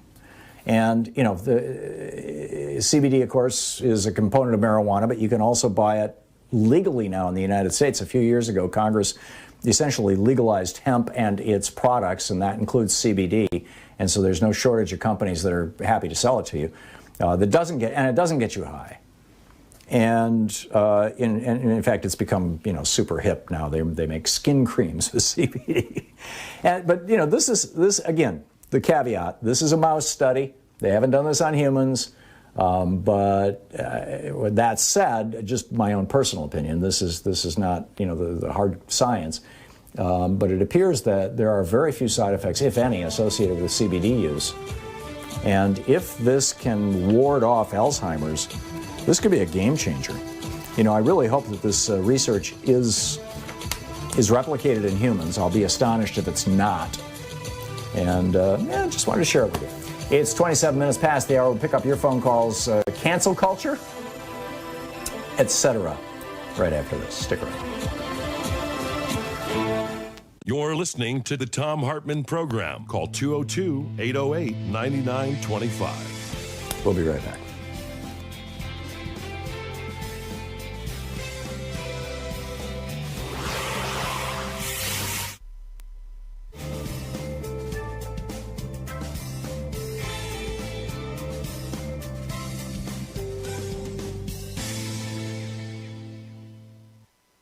It's Thursday and Free Speech TV needs your help. Please call now, 877-378-8669. This is a tough time for Free Speech TV. In fact, it's been really the last year or so has been very, very difficult in terms of fundraising for fairly obvious reasons. People are just tapped out from trying to reclaim democracy. America successfully raised literally tens of millions of dollars to get Reverend Warnock and John Ossoff in the Senate so that we could pass this legislation. There has been, all the efforts to get Joe Biden elected, to get Donald Trump out of office. Now we're starting to purge the crazies, the autocrats, the fascists from our federal government and hold others to account. All those things are happening, but it took an awful lot, a heck of a lot of individual contributions from people all over the country to make that happen. Not contributions to Free Speech TV, contributions to politicians and political parties. And, the result of that has been for every charity that is involved in any kind of political activity in particular, but basically right across the board. The nonprofit sector in the United States has really suffered over the last year and a half, and Free Speech TV is no exception. Our fundraising numbers have not been where they need to be. They are not where they need to be in this fund drive. They were not where they needed to be in the last fund drive. And if these things keep accumulating, it's going to eat into the service that Free Speech TV can provide. And that's not a good thing. Free Speech TV does need your help. When I say that, I'm not just saying it, because it sounds nice or it's, the appropriate thing to say when you do a fundraiser. We've been behind or Free Speech TV has been behind for over a year now in fundraising in these pledge drives. And, obviously this week, there's been a big emphasis on growing our base, on having our viewers, that's you. Please become evangelists for the network and tell your friends about it and, get people excited about it and get the word out there and all that sort of thing. But in addition to that, we also need your contributions. And even smaller contributions, in fact, particularly small contributions, make a big difference. They really do, because they're distributed over a large number of people, and ultimately that does add up to enough money to keep this network on the air. So please call now, 877-378-8669, and help Free Speech TV through this rough patch in the road. It's pretty urgent. It really and truly is. 877-378-8669 is the telephone number. Of course, you can donate over at freespeech.org as well. Please don't stop telling your friends about it. I noticed earlier today, I liked a couple of tweets from people.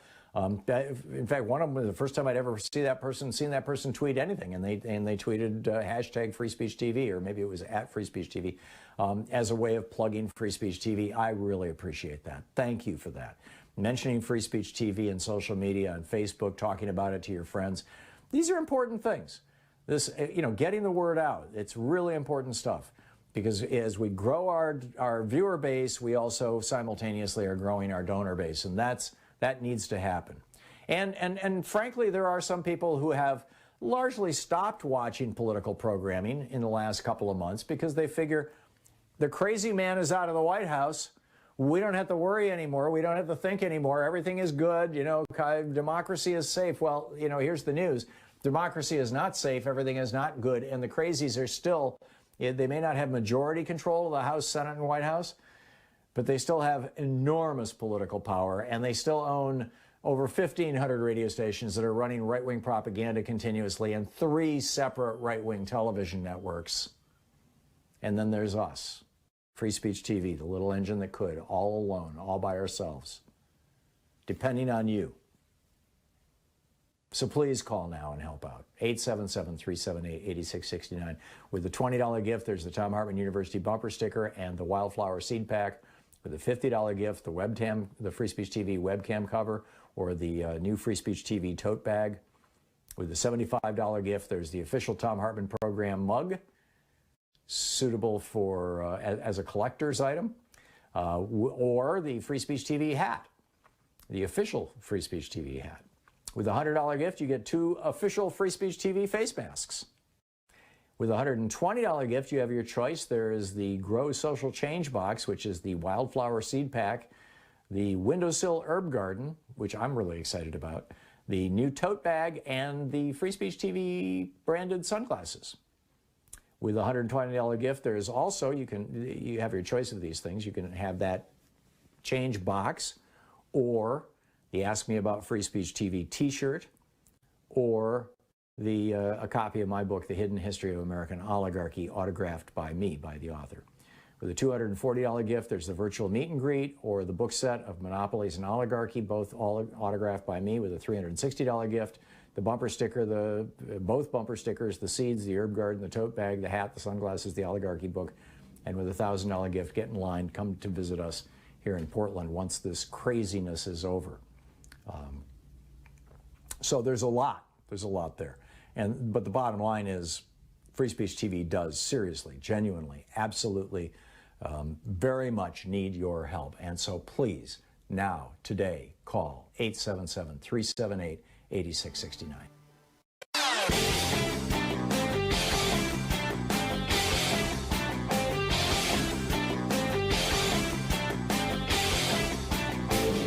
Share the Thom Hartmann Program with your friends. We're available on SiriusXM, Free Speech TV, Pacifica, commercial stations nationwide, YouTube, Twitter, Facebook, on the Thom Hartmann app, and you can even tell your smart speaker to listen to the Thom Hartmann Program. So David Perry over at Medium.com put together a list of 38 reasons to investigate the Trump administration. Everything from the Russian influence over the 2016 election, to the Trump family's collusion with Russia, to Ivanka Trump's trademarks, to federal spending at Trump properties, to the civilians killed by Trump's drone strikes, to the Trump administration's role in turning the United States into the global epicenter for the COVID-19 pandemic. Yes, we are. Yes, it's grim. Their decision to sideline the CDC, politicizing mask wearing just to try to get himself reelected, the number of people who died because the White House kept PPE from blue states, from Democratic-led states, the contents of the Trump documents that Trump refused to release to the House Judiciary Committee and other committees, all the people who wouldn't speak, at all, ignoring subpoenas, violations of the Hatch Act, the deportation of COVID-positive immigrant families, illegal altering of records. Anyhow, there's a whole list. It's over at thomhartmann.com. Check it out.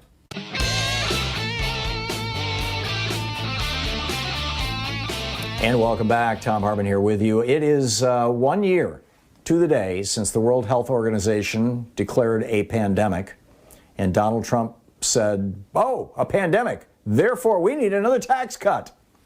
Seriously.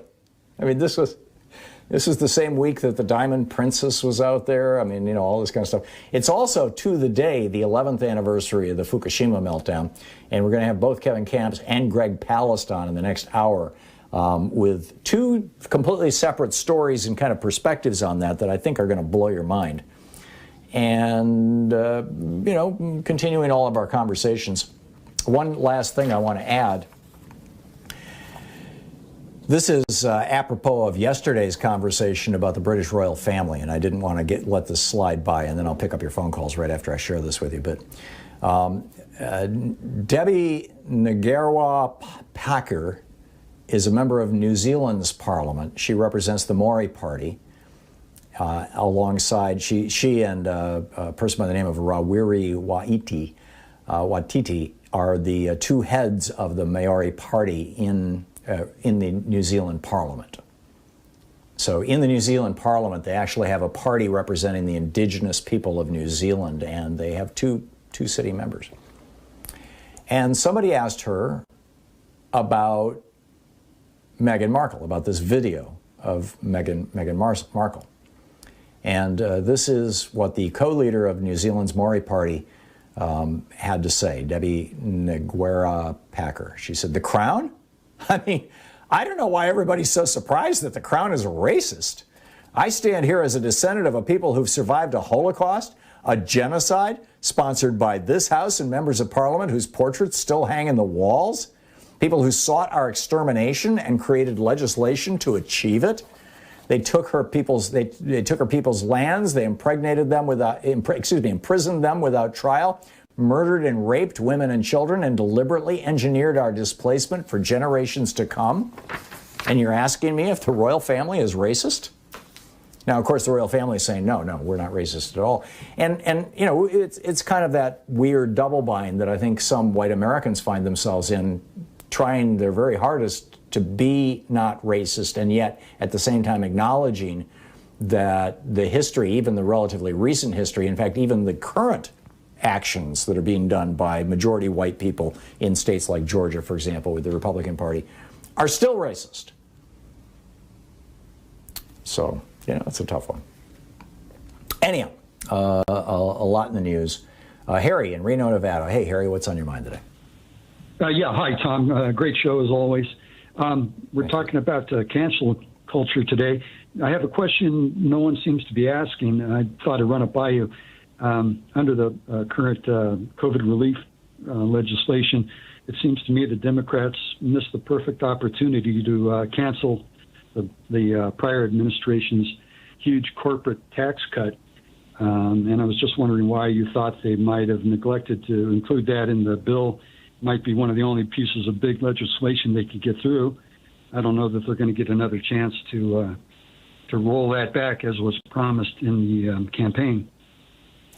Last night on, I think it was CNN, one of the Democrats who participated in leading the floor fight for this COVID relief package that was just passed, made the point in response to a question. Basically, the question was, this is all well and good, all these benefits and all these wonderful things, but a lot of these benefits actually expire in a year or two. And I'm not just talking about the cash. We get that the cash is kind of to tide us over until the economy is put back together, but there's a whole lot of really strong things that are reversing Reaganism, essentially. I want to rant about that a little later on in the week, or tomorrow or next week. And was asked, are you worried about the fact that your good work, a lot of your good work, is going to expire in 12 to 24 months? And the person said, it's a lot harder to get things like that out of law than it is, frankly, to get them into law. Which is a really good point. I mean, a lot of things have been passed through reconciliation, and then they just keep getting renewed and renewed and renewed. A lot of very good programs as well as some bad programs. And Trump's tax cut, which was passed through reconciliation, no Democratic votes. Trump's tax cut is one of those bad things that got made into law. But I think my sentiment is the same as that legislator last night, which is it's a lot harder to get things out of law than put them into law. I think rather than just reversing Trump's tax cut, what the Democrats need to do, and I know that there are conversations about this going on right now. Bernie Sanders is the chairman of the Budget Committee, and over in the House, Richie Neal with Ways and Means, and I'm not sure who's in charge of the Budget Committee in the House, but they are all having conversations about literally rewriting the United States tax code from top to bottom. It's over 1 million pages now. It's got more holes than Swiss cheese. It is heavily tilted toward rich people. They're also trying to repair the IRS. The IRS basically, during the Trump administration, stopped auditing rich people, because they had so many people who had been laid off. Their budget had been cut numerous times. George W. Bush cut the budget of the IRS also. And so they're talking about bringing IRS people back so that they can actually do audits on these tax cheats. They think that there could be as much as $7 trillion that over a decade that we could recover from rich people, that not by changing the tax code or anything. It's just money that they are stealing from us by hiding it in ways that the IRS does not have the resources to find.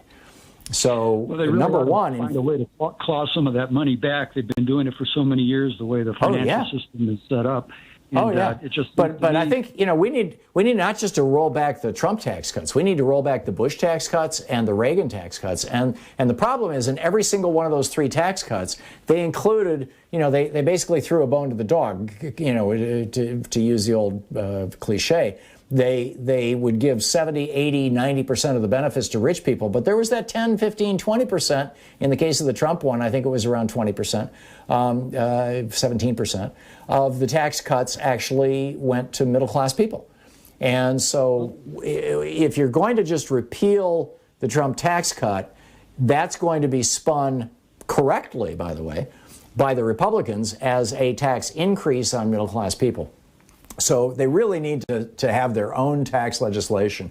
I don't know if you noticed, but yesterday in the United States Senate, I'm trying to remember which senator it was, and it may pop into my brain. But in any case, one of the it was, I think it was Langford of Oklahoma, introduced legislation. No, it was John Thune from the Dakotas. John Thune introduced legislation yesterday into the Senate to end the estate tax. No more taxes, on income that children get because somebody in their family died. Rich concentration children. Of wealth. They can't get enough it's, fewer than 1,000 people a year pay an estate tax. This is something that only affects really rich people, and it only marginally affects them. And there's 1,000 ways around it. But they still wanted to repeal it. So there you go. John Thune saying some success in clawing back some of that money with the wealth tax that's been proposed. Maybe they'll roll back the multiple tax cuts that the corporations have gotten over the years so many times, and all the loopholes and so on. They never seem to address it. I was just worried that the Democrats were afraid of alienating their campaign contributors. And well, there's probably some Democrats who are like that, particularly the Democrats from Delaware. but I have a lot of hope for this, Harry. I think there's a good possibility. Harry, thanks for the call. Chris in Atlanta, Georgia. Hey, Chris, what's up? Hey, Tom, how you doing? Listen, I want somebody to put up a scoreboard of all the Republican states and locals that's not going to take this federal money. They have to stand on their principles. They don't want it. They didn't vote for it. They shouldn't get it. They should turn it back into the Treasury, since they didn't vote for it. That's my personal opinion. And, I'm a business owner, and I'm happy to pay my taxes. I came here without money, and every year I pay my taxes. I'm happy to pay. Did you see how Ron DeSantis, the governor of Florida, responded when his senator, Rick Scott, the senator from Florida, said, Florida should give the money back? DeSantis was like, huh? He said, wait a minute, we're not being counted properly. We're not getting enough money. It was hysterical, Chris. Tom, we know that Scott is just grandstanding. He doesn't believe that. He knows he can be a Monday morning quarterback, take that money, and still get the benefit of saying he rejected it. He's full of You're crap. absolutely right. You're absolutely right. He's going to win from losing. He gets it. He gets it both ways. He gets to cliche of the week, right? He have his cake and eat it too, whatever it may be. Chris, thank you. Thank you. Spot on. 45 minutes past the hour. We'll be right back. You're listening to Thom Hartmann. Visit thomhartmann.com for audio and video archives. Back with more of the news of the day and your calls right after this. It's the Thom Hartmann Program, talk media for the rest of us.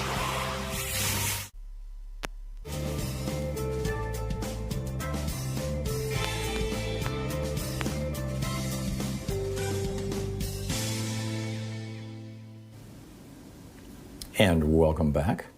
Let's see here. Alfredo in Mountain View, California. Hey, Alfredo, what's up? Hey, Tom, how are you? Listen, I usually agree with you with almost everything that you talk about, but there's one thing that I have an issue with, and this is animal research. I have heard you a few times talking about how some research done in mice is going to find a cure for this or that. 90% of all the drugs and chemicals tests on animals fail human trials. They fail. It's a colossal failure. And continuing to testing, on animal or incompatible species, drugs and chemicals or whatever, is a waste of money and time. We have more modern, more accurate ways to test drugs, chemicals with human models, mathematical models, human cells, human tissue, in vitro testing, et cetera, and yet they continue testing on animals because it is profitable. They get millions and millions of dollars from grants from the government. And in my opinion, you should really talk to Dr. Michael Greer, who has been a guest in your show before, about this, because it's a total waste of time and money. I agree with you, Alfredo. When I was back in the 80s, when I was working with the International Salem Institute, they had a division called the Salem Research Laboratories, and they published a huge, it was like 600-page summary of times when research had been done on human cells in vitro, in test tubes, or in petri dishes. And for example, thalidomide. Thalidomide, when it was tested on rabbits, showed it was not a mutagen. But when they tested on human cells, it was a mutagen, and they knew that at the time.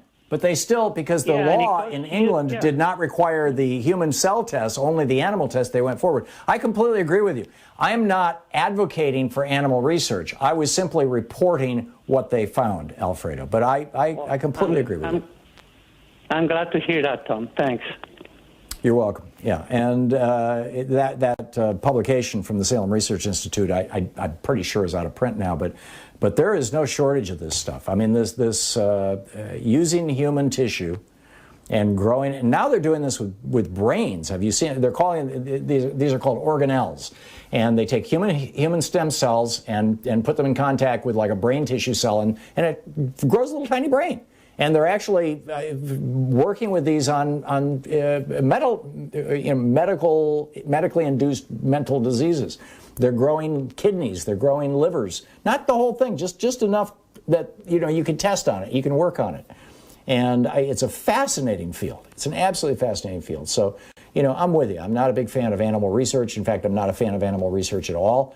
And I think 99% of the time it can be replaced with research on human cells or on humans, although we have to be very careful about testing on humans. Yeah, and there's no shortage of evidence out there. And I don't know about the government grants for animal research. I'm sure Alfredo is probably right about that. But what I do know is from what I learned back in the 80s with the Salem Research Institute is that it is cheaper to do these tests on animals, or at least it was in the 1980s. And that may not be the case any longer. So, tip of the hat to Alfredo. It's coming up on 10 minutes before the hour. We'll be right back.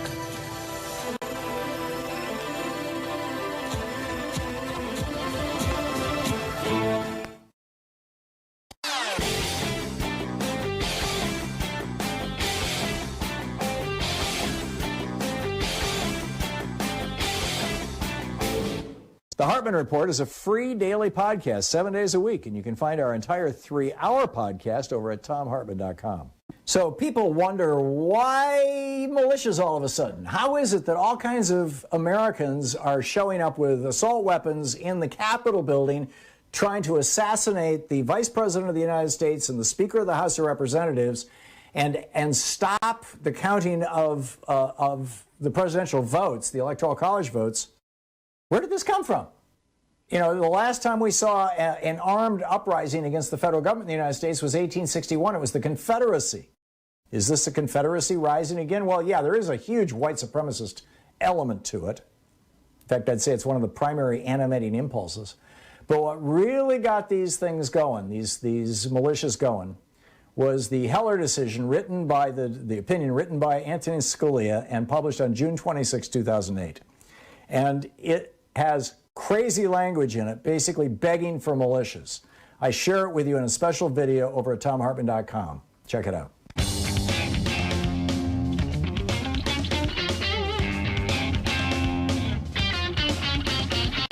And welcome back. 51 minutes past the hour. Thom Hartmann here with you and Mary in Madison, Wisconsin. Hey, Mary, what's up? Hi, Tom. I just caught your talk about CBD and Alzheimer's, and I just wanted to give you a personal thing that I found, if you have time. My husband was diagnosed with, in 2009, he was diagnosed with Lewy bodies dementia, which is a type of dementia with Parkinson's. I don't want to go through everything, but he went through the stages that they go through with the dementia, and he was at his later stages. And my son one day brought some CBD into the house, and he said, "Mom, why don't you try this on Dad?"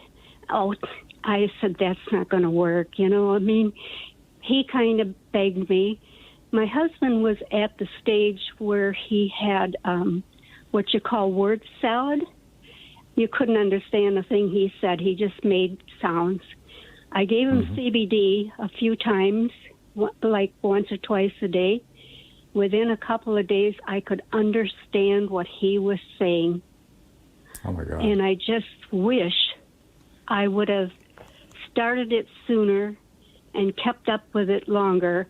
Of course, he lost his battle in 2019, but when I have this information in my head, and I heard you talking about it, and I thought, if anything I can contribute with, say, one person, I want to tell you that. That's remarkable, Mary. That's just absolutely remarkable, and it's unlikely it was some kind of placebo effect, because he was far gone enough that I'm assuming that he wasn't thinking about, oh, gee, it's CBD. I know what that is. No, he didn't know anything. He just, if I put something in his mouth, he took it, I am a retired nurse, and I researched everything I could. And then when my son brought this into the house, I said, that's not going to help, John. I've tried everything. He was on Aricept and Namenda and whatever, and nothing. Some things helped for a while, but he was at that word salad stage where you just couldn't understand the thing he said. He just made sounds, and after a couple of days, he was talking. So that's remarkable. Mary, thank you so much for sharing your story, your personal yes. story. That's very Thank you for Thank sharing that. If it can just help one person, Lewy body's dementia is a very sad thing because it's got both dementia and the Parkinson's. Yeah, that's got to be very tough. My Thank you, mother Tom. died of Alzheimer's, so I have some familiarity with it. Mary, thank you so much. Hank in South Holland, Illinois. Hey, Hank, what's on your mind today? Long-time listener. You got a very fantastic educational and informative program. But the list of the cancel culture, back in the 80s, I got laid off and I filed my taxes. And 3 years later, they said that you have to, you didn't file your Reagan unemployment tax, so you owe us $1,000. And I was unemployed again because all jobs are being shipped out in manufacturing. And as it turns out, this is paycheck to paycheck. People are living, and unemployment was never taxable until Ronnie Reagan come in there, bust the unions up, and say, "Hey, it's tax the unemployed people." Right. You know, but that was one of the 18 times he raised taxes on working people. Yeah, but they got to get rid of that Reagan unemployment tax for one. But they already staffed the working man in the back, and all this stuff that's happening today goes to Ronnie Reagan and the billionaires. I agree, Hank. My wife, her running joke is that she's going to put on my tombstone, it all started with Reagan. I think she's right. Hey, thanks for the call. It's great to hear from you. Daryl in Fredericksburg, Virginia. Hey, Daryl, what's up? We've got about a minute and a half here to the end of the hour. Daryl? I am not hearing Daryl. Let's try Josh in Miami, Florida. Hey, Josh. The last minute is yours. What's up? Tom, how's it going? Good. Great. I'm curious. I think it was in the second round of stimulus money. A big chunk was given to Steve Mnuchin to just sort of do it as he saw fit. And I was curious, was there ever an audit or an accounting? Right? Whatever happened with that? A $400 or $500 million slush fund that he had. That he was passing that out to companies, and initially he refused to tell anybody, including Congress, who he was giving it to. He backed down on that, so we did learn who he gave the money to. But what the resolution was, to the best of my knowledge, there's never been a good report on that or good accounting on it. I remember the issue and the debate around it. It's just, Josh, it's amazing. I mean, it just kind of all flooded back on me. It's like there were so many outrages during those 4 years. It was like every day there was something new that it's hard to keep track of now. Looking back, and we're only 2 months out. It was just nuts. Part of the plan all along, right?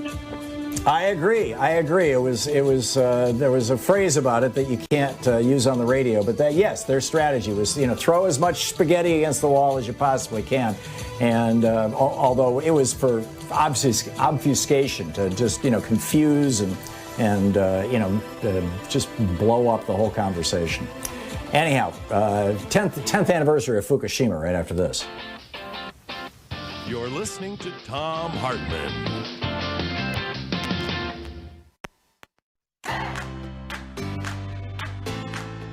These companies support the Thom Hartmann Program. They are Gabi.com. Gabi takes the pain out of shopping for insurance. More info at Gabi.com/Tom. Teeth, Smarter Pet Dental Help. More info at teethhealth.com, code Tom.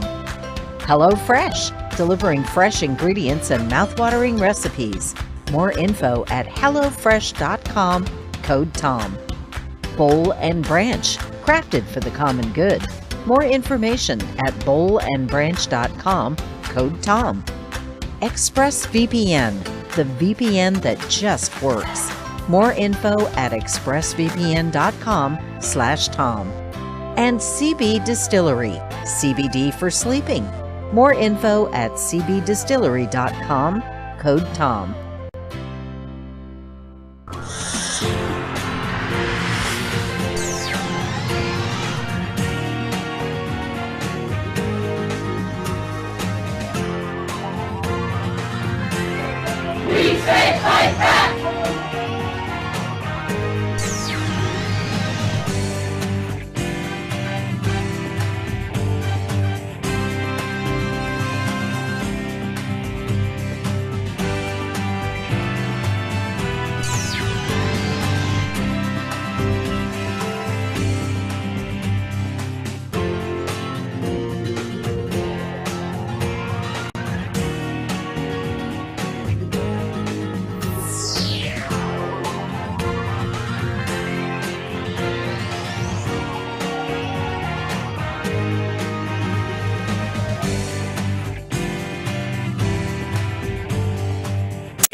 and Free Speech TV needs your help. Please call now, 877-378-8669. This is a tough time for Free Speech TV. In fact, it's been really the last year or so has been very, very difficult in terms of fundraising for fairly obvious reasons. People are just tapped out from trying to reclaim democracy. You know, I mean, America successfully raised literally tens of millions of dollars to get Reverend Warnock and John Ossoff in the Senate so that we could pass this legislation. There has been, you know, all the efforts to get Joe Biden elected, to get Donald Trump out of office. Now we're starting to purge the crazies, the autocrats, the fascists from our federal government and hold others to account. All those things are happening, but it took an awful lot, a heck of a lot of individual contributions from people all over the country to make that happen. Not contributions to Free Speech TV, contributions to politicians and political parties. And, you know, the result of that has been for every charity that is involved in any kind of political activity in particular, but basically right across the board. The nonprofit sector in the United States has really suffered over the last year and a half, and Free Speech TV is no exception. Our fundraising numbers have not been where they need to be. They are not where they need to be in this fund drive. They were not where they needed to be in the last fund drive.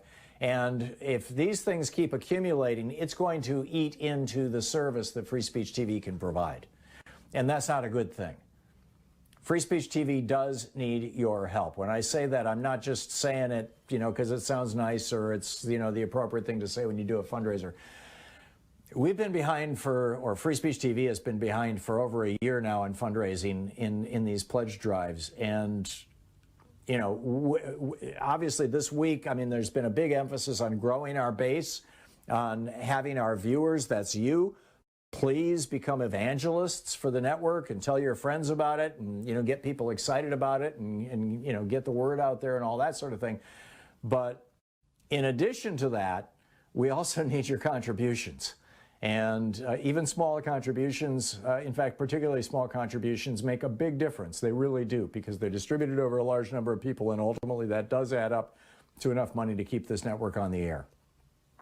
So please call now, 877-378-8669, and help Free Speech TV through this rough patch in the road.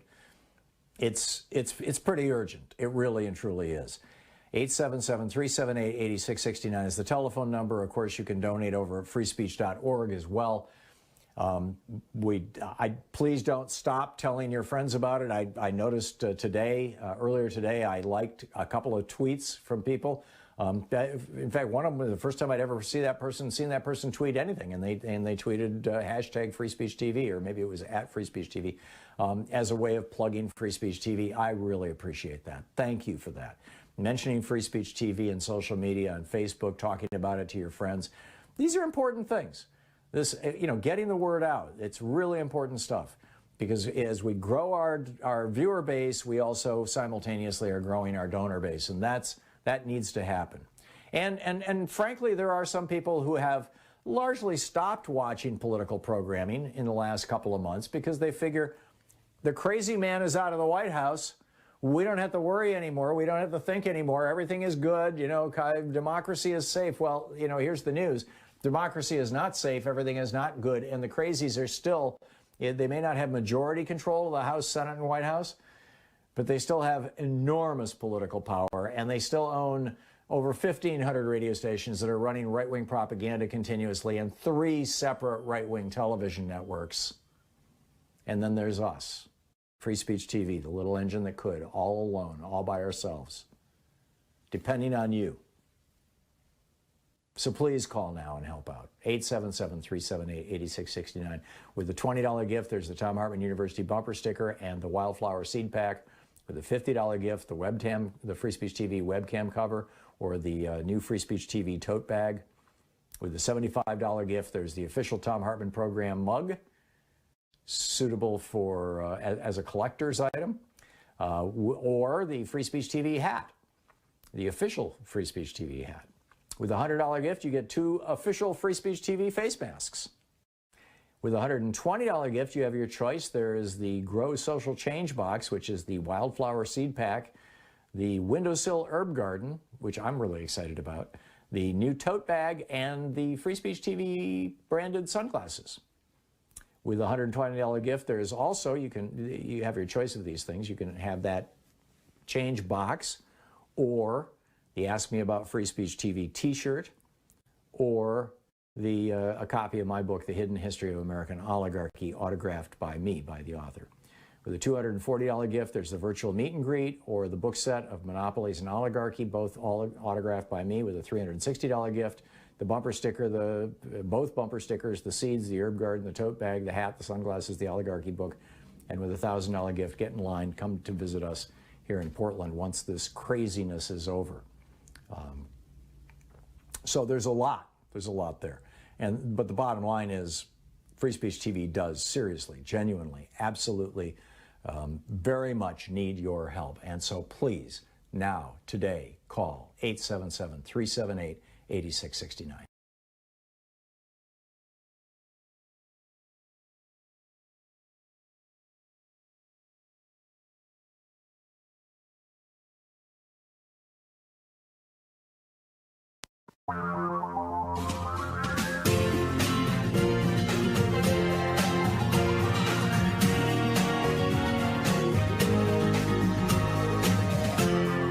This is the Thom Hartmann Program. Well, today, in addition to being the one-year anniversary of the declaration of a pandemic by the World Health Organization, is the 10-year anniversary of the Fukushima meltdown in Japan, which has now affected the entire world. The contaminated water is continuing to go into the Pacific Ocean and bioaccumulating through the food chain into things like giant fish that we eat here even, So I am concerned, and so I think. Let's do a reality check on that and what's actually going on with Kevin Kamps, the nuclear waste specialist at beyondnuclear.org. Beyond Nuclear, by the way, is the Twitter handle. Kevin, welcome back to the program. So where are we at 10 years out? Actually, before we even do that, perhaps we should just recap exactly what happened 10 years ago today.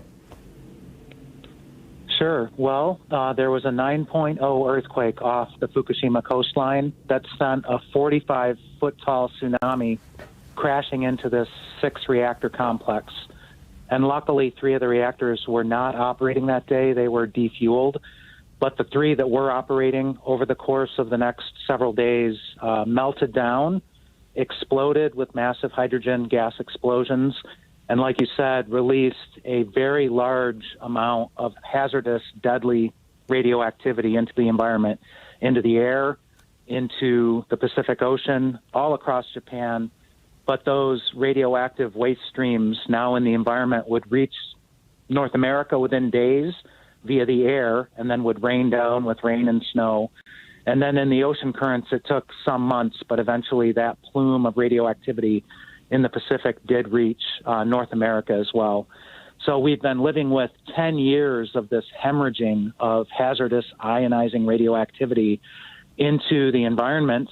The worst of it was at the beginning, but there have been some increases with accidents, with tempests hitting the site in the decade since.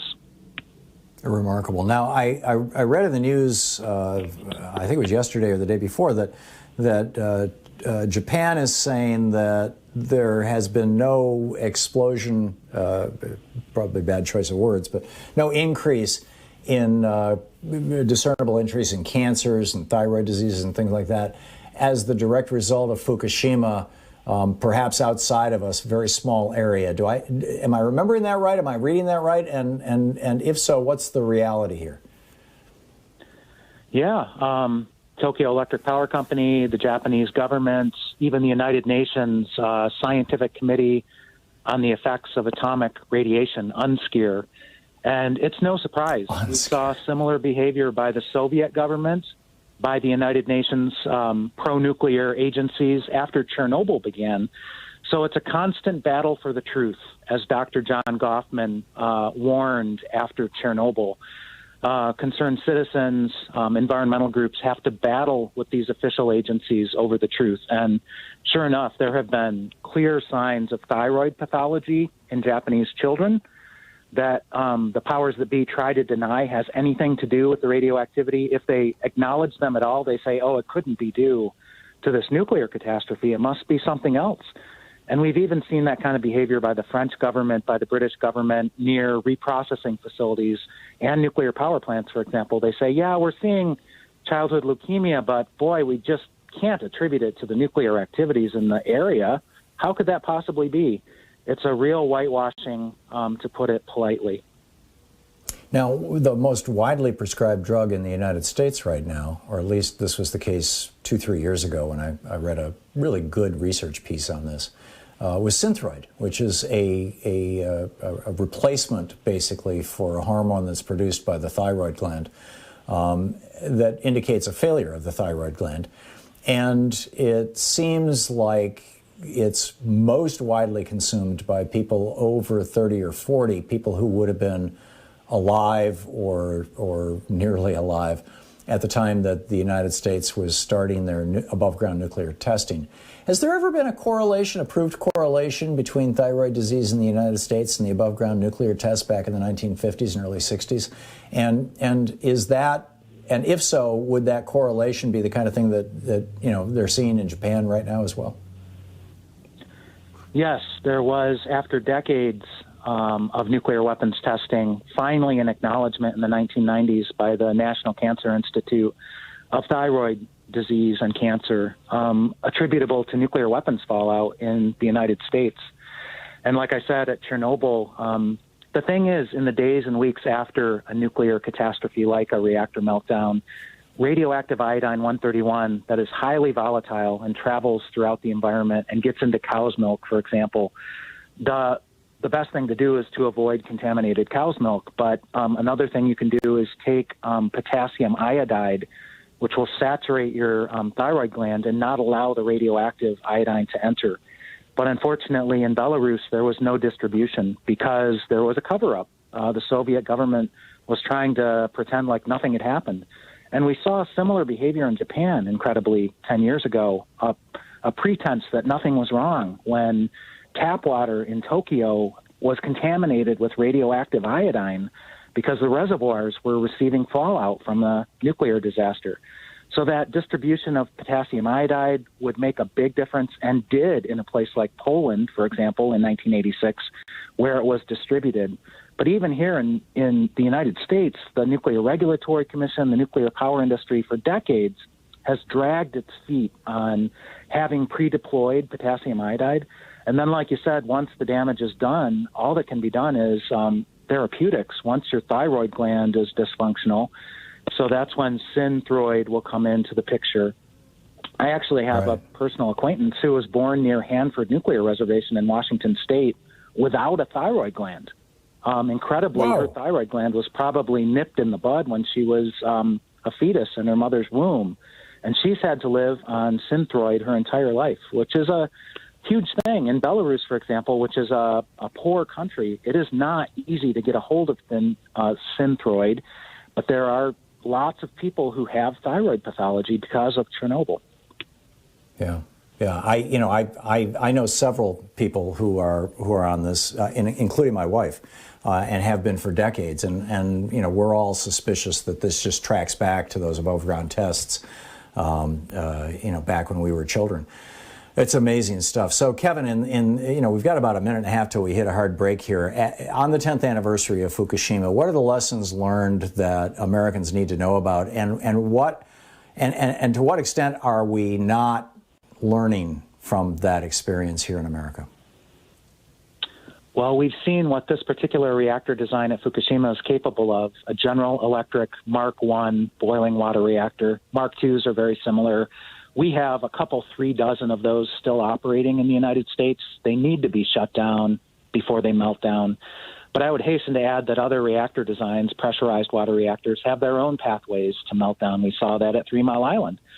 So we really need to abolish nuclear power before it continues to turn time zones into dead zones, like at Fukushima, like at Chernobyl. It's a small planet. A nuclear accident anywhere is a nuclear accident everywhere.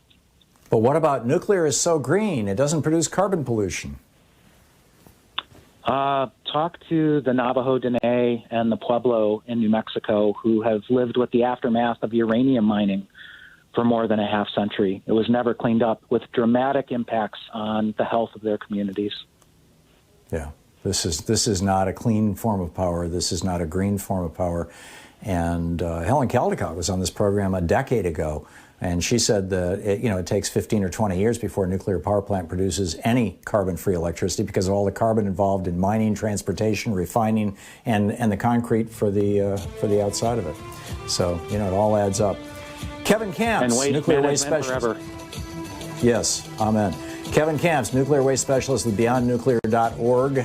Beyond Nuclear is also the Twitter handle. Kevin, thank you. It's always great talking with you. I appreciate you dropping by today. Thanks, Tom. Yeah, you're welcome. We will be back.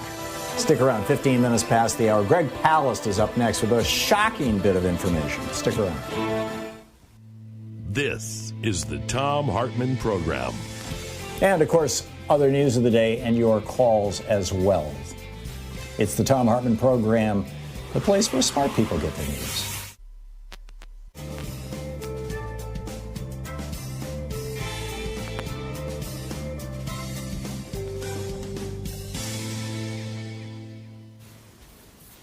And welcome back. Hubert in Central City, Pennsylvania. Hey, Hubert, thank you for watching Free Speech TV and for holding as long as you have. What's on your mind today? Yeah, Tom. First thing I'd like to say, I love it when you say that good Marine Smedley Darlington Butler's name. Indeed. I'm with what you. happened back then. Yeah. I mean, that was swept under the rug.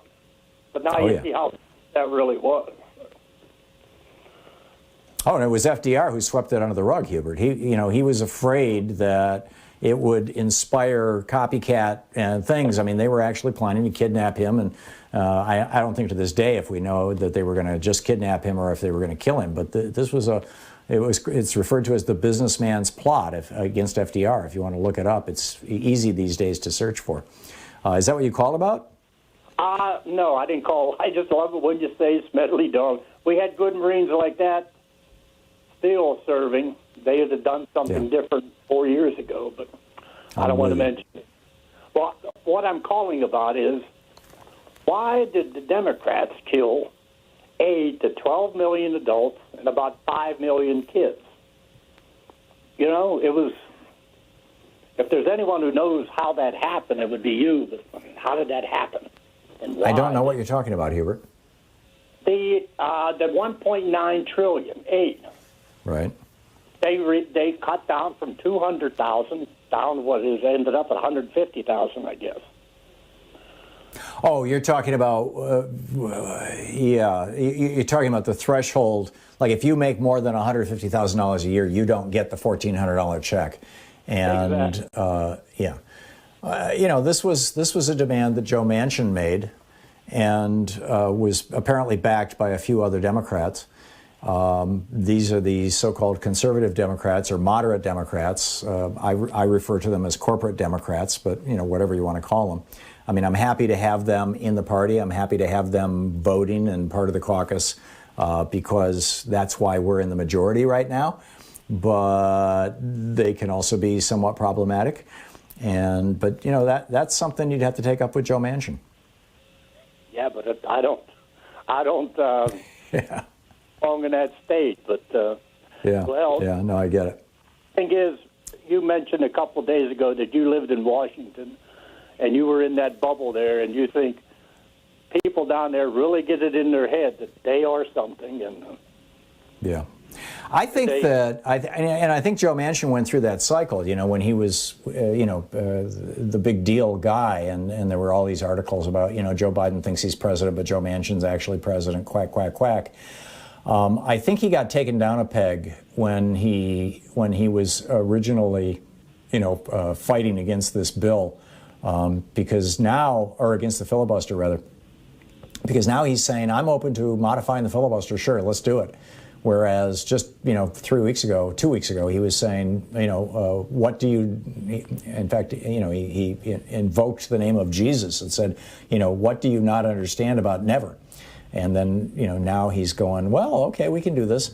I think, Hubert, that he's going to come along. I think public opinion has turned I really believe that. It seems to go in these cycles, and I think that we're hitting the end of the Reagan cycle, and we're going back into an FDR kind of cycle, or an LBJ cycle at the very least.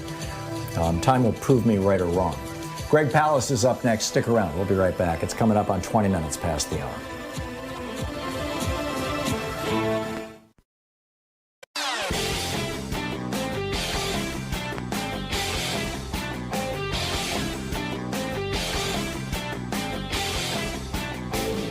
Share the Thom Hartmann Program with your friends. We're available on SiriusXM, Free Speech TV, Pacifica, commercial stations nationwide, YouTube, Twitter, Facebook, on the Thom Hartmann app, and you can even tell your smart speaker to listen to the Thom Hartmann Program.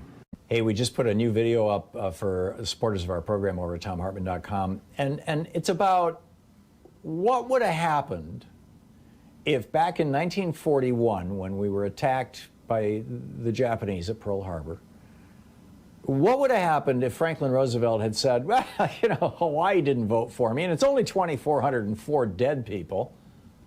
I mean, that's not so many, right? What's the big deal? Or what would have happened if my dad, who, you know, joined the Army to go fight in World War II, if my dad had said, well, you know, it's only 2,400 people, and I live in Michigan, and they're way over in Hawaii. They're never going to get to Michigan. That's the poison that is spreading in America right now, that we really need to take on. And so anyhow, that's the essence of this, the new video that we just put up. You can find it over at ThomHartmann.com, and I think you'll find it fascinating. Thank you for your support.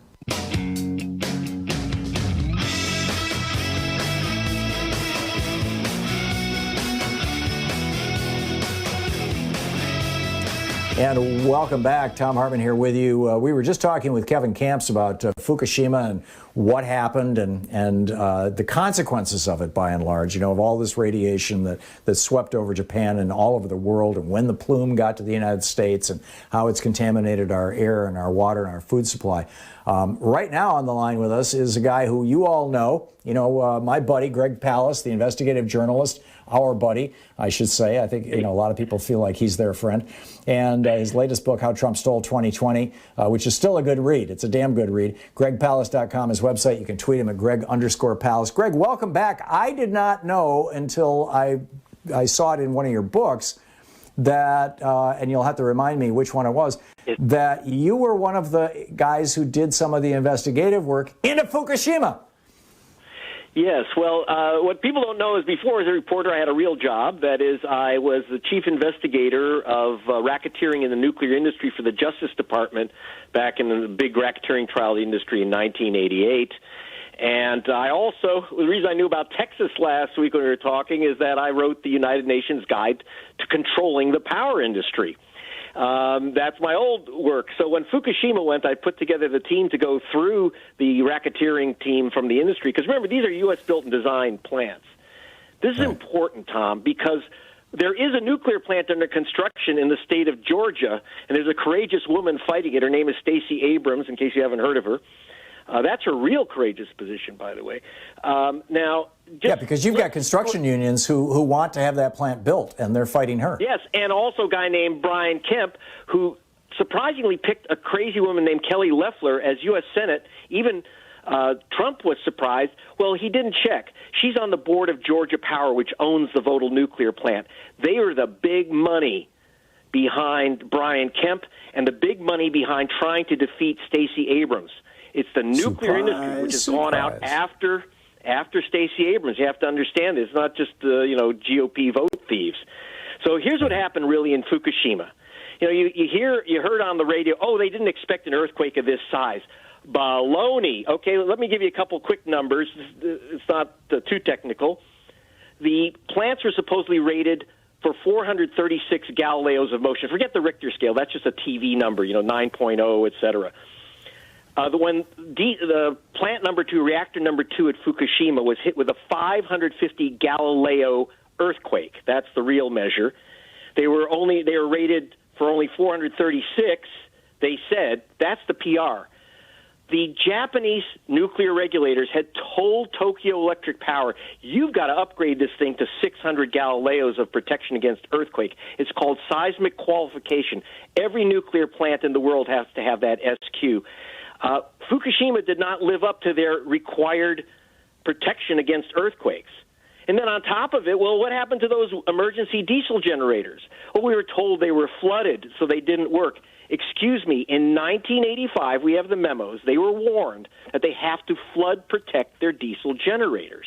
Only Germany was the only place that actually took that to heart and actually protected their generators. So you have an emergency, but you have the emergency backup, which is not set for an emergency. But don't worry, Tom, because those diesel generators couldn't work anyway. That's why they broke down. The evidence is that the water never reached them. But the real issue is that those diesel generators can't work. These are gigantic machines, but a lot of them are literally taken off old cruise ships. They're supposed to go from 0 to 4,000 RPM in 10 seconds in an emergency. Now, you have to understand, you ever see a cruise ship leave dock at 200 miles an hour? No. And so what happens is that they break. There's only been one full-scale emergency test of generators, diesel generators, at a nuclear plant. That was at the Shoreham plant. And all three generators, we call them snap, crackle, and pop. When they, in an emergency test, a real emergency test, all three snapped, one in a few minutes and then the others over a couple of hours. Because is it the axles? They're not designed to actually go from 0 to 4,000 RPM. That's impossible. Cold start with these old diesel generators. And so they might as well have put Christmas tinsel around the nuclear plant. But it's not just Japan. That's the system used at every nuclear plant in the United States and Europe, is the backup of these diesel generators. They're more decoration than safety. That's the big problem. And we'd say, well, one, we still have, dozens of nuclear plants running. They're being decommissioned, but they're literally building this crazy plant in Georgia. And it's, besides it being a threat, it's going to bankrupt the state, and that's why Stacey Abrams is against it. It's going to bankrupt the ratepayers to build this expensive, dangerous tea kettle. That's absolutely amazing, Greg. You constantly blow my mind by the stuff that you know that I had no idea that you know, and the stuff that the things that you have done in your life. Yeah, there you go. Greg Palast, one of the best, investigative journalist, author of his latest book, How Trump Stole 2020. He's got a lot of great books out there, by the way. GregPalast.com for all the info, and you can sign up for his newsletter, too. Greg, thanks so much for dropping by. Great talking with you. The best, Tom. Thank you. Back at you. We'll be back. It's coming up on 28 minutes past the hour. Your call's next.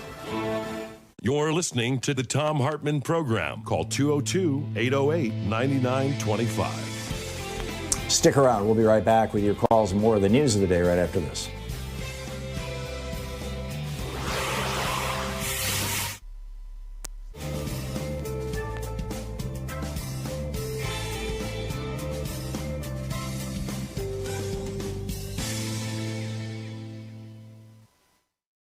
It's Thursday and Free Speech TV needs your help. Please call now, 877-378-8669. This is a tough time for Free Speech TV. In fact, it's been really the last year or so has been very, very difficult in terms of fundraising for fairly obvious reasons. People are just tapped out from trying to reclaim democracy. America successfully raised literally tens of millions of dollars to get Reverend Warnock and John Ossoff in the Senate so that we could pass this legislation. There has been, all the efforts to get Joe Biden elected, to get Donald Trump out of office. Now we're starting to purge the crazies, the autocrats, the fascists from our federal government and hold others to account. All those things are happening, but it took a awful lot, a heck of a lot of individual contributions from people all over the country to make that happen. Not contributions to Free Speech TV, contributions to politicians and political parties. And, the result of that has been for every charity that is involved in any kind of political activity in particular, but basically right across the board. The nonprofit sector in the United States has really suffered over the last year and a half, and Free Speech TV is no exception. Our fundraising numbers have not been where they need to be. They are not where they need to be in this fund drive. They were not where they needed to be in the last fund drive. And if these things keep accumulating, it's going to eat into the service that Free Speech TV can provide. And that's not a good thing. Free Speech TV does need your help. When I say that, I'm not just saying it, because it sounds nice or it's, the appropriate thing to say when you do a fundraiser. We've been behind or Free Speech TV has been behind for over a year now in fundraising in these pledge drives. And, obviously this week, there's been a big emphasis on growing our base, on having our viewers, that's you. Please become evangelists for the network and tell your friends about it and, get people excited about it and get the word out there and all that sort of thing. But in addition to that, we also need your contributions. And even small contributions, in fact, particularly small contributions, make a big difference. They really do, because they're distributed over a large number of people, and ultimately that does add up to enough money to keep this network on the air. So please call now, 877-378-8669, and help Free Speech TV through this rough patch in the road. It's pretty urgent. It really and truly is. 877-378-8669 is the telephone number. Of course, you can donate over at freespeech.org as well. Please don't stop telling your friends about it. I noticed earlier today, I liked a couple of tweets from people. In fact, one of them was the first time I'd ever seen that person tweet anything, and they tweeted hashtag Free Speech TV, or maybe it was at Free Speech TV, as a way of plugging Free Speech TV. I really appreciate that. Thank you for that. Mentioning Free Speech TV in social media and Facebook, talking about it to your friends. These are important things. This, getting the word out, it's really important stuff, because as we grow our viewer base, we also simultaneously are growing our donor base, and that needs to happen. And frankly, there are some people who have largely stopped watching political programming in the last couple of months because they figure the crazy man is out of the White House. We don't have to worry anymore. We don't have to think anymore. Everything is good. Democracy is safe. Well, here's the news. Democracy is not safe. Everything is not good. And the crazies are still, they may not have majority control of the House, Senate, and White House, but they still have enormous political power, and they still own over 1,500 radio stations that are running right-wing propaganda continuously, and 3 separate right-wing television networks. And then there's us, Free Speech TV, the little engine that could, all alone, all by ourselves, depending on you. So please call now and help out. 877-378-8669. With the $20 gift, there's the Thom Hartmann University bumper sticker and the Wildflower seed pack. With the $50 gift, the Free Speech TV webcam cover, or the new Free Speech TV tote bag. With the $75 gift, there's the official Thom Hartmann Program mug, suitable for as a collector's item, or the Free Speech TV hat, the official Free Speech TV hat. With the $100 gift, you get 2 official Free Speech TV face masks. With a $120 gift, you have your choice. There is the Grow Social Change box, which is the Wildflower seed pack, the Windowsill Herb Garden, which I'm really excited about, the new tote bag, and the Free Speech TV branded sunglasses. With a $120 gift, there is also, you have your choice of these things. You can have that change box, or the Ask Me About Free Speech TV t-shirt, or a copy of my book, The Hidden History of American Oligarchy, autographed by me, by the author. With a $240 gift, there's the virtual meet and greet, or the book set of Monopolies and Oligarchy, both all autographed by me. With a $360 gift, the bumper sticker, both bumper stickers, the seeds, the herb garden, the tote bag, the hat, the sunglasses, the Oligarchy book. And with a $1,000 gift, get in line, come to visit us here in Portland once this craziness is over. So there's a lot there. But the bottom line is, Free Speech TV does seriously, genuinely, absolutely, very much need your help. And so please, now, today, call 877-378-8669.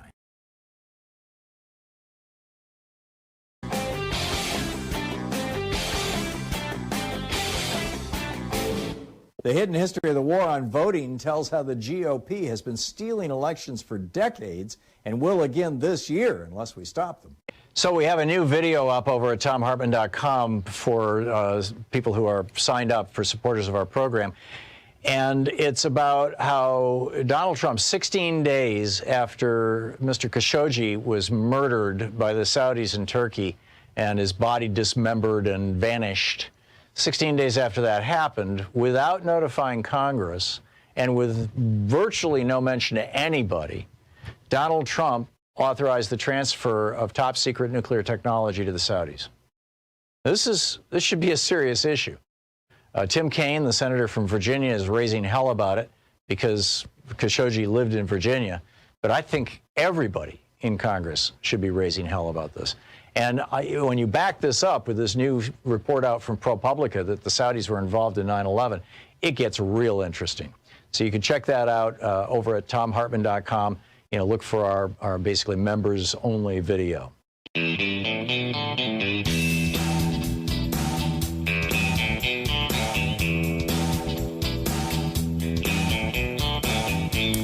Welcome back. 35 minutes past the hour. Pramila Jayapal, who has been a guest on this program many times, and and who's the chair of the Congressional Progressive Caucus. By the way, she is the big cheese there. And she has specifically called out 3 Republican members of Congress for their involvement, her word, in the January 6th Capitol insurrection, this traitorous attempt to bring down American democracy on behalf of wannabe dictator or king Donald Trump. And this from, in fact, actually, let me just get right to that page. Yeah, here it is right here. 5 minutes after insurrectionists first breached the Capitol. Well, here's specifically what Jayapal said. This is 6 separate letters that were sent Wednesday to the House Ethics Committee, the Office of Congressional Ethics. She called out Representatives Lauren Boebert of Colorado, Mo Brooks of Alabama, and Paul Gosar of Arizona, 3 Republicans. And she's saying we need to find the extent of, quote, their involvement in the deadly attack on the Capitol. She wrote, "It is critical for the functioning of a Congress and therefore the functioning of our democracy that this investigation is conducted. I urge the House Committee on Ethics and the Office of Congressional Ethics to thoroughly investigate Representatives Boebert, Brooks, and Gosar's conduct and refer any appropriate findings to the Department of Justice." And then, she goes on, and this is where it gets, really and truly amazing. Again, quoting from the letter. 5 minutes after insurrectionists first breached the Capitol, Representative Boebert tweeted from inside the House chamber, quote, "We were locked in the House chambers at 2:17 p.m., end quote. This is what Representative Jayapal wrote in her letter to to asking for an investigation of these 3 members. Back to Rep. Jayapal's letter. She then tweeted, she being Representative Boebert, she then tweeted a minute later, quote, "Speaker has been removed from the chambers," close quote. She was one of only 2 members, the other being Representative Mo Brooks of Alabama, who tweeted the location of Speaker Nancy Pelosi. And then crooksandliars.com is reporting on this.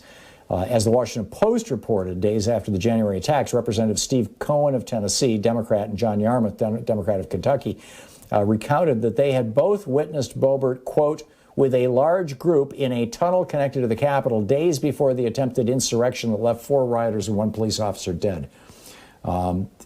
This is what Representative Steve Cohen, the Democrat from Tennessee, said. "We saw Boebert taking a group of people for a tour sometime after the 3rd, before the 6th. Now, whether these people were people who were involved in the insurrection or not, I do not know."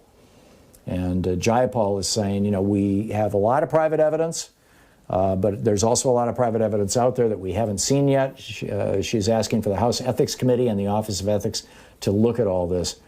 Just seems like a reasonable thing, doesn't it? I mean, to find out if members of Congress are doing this.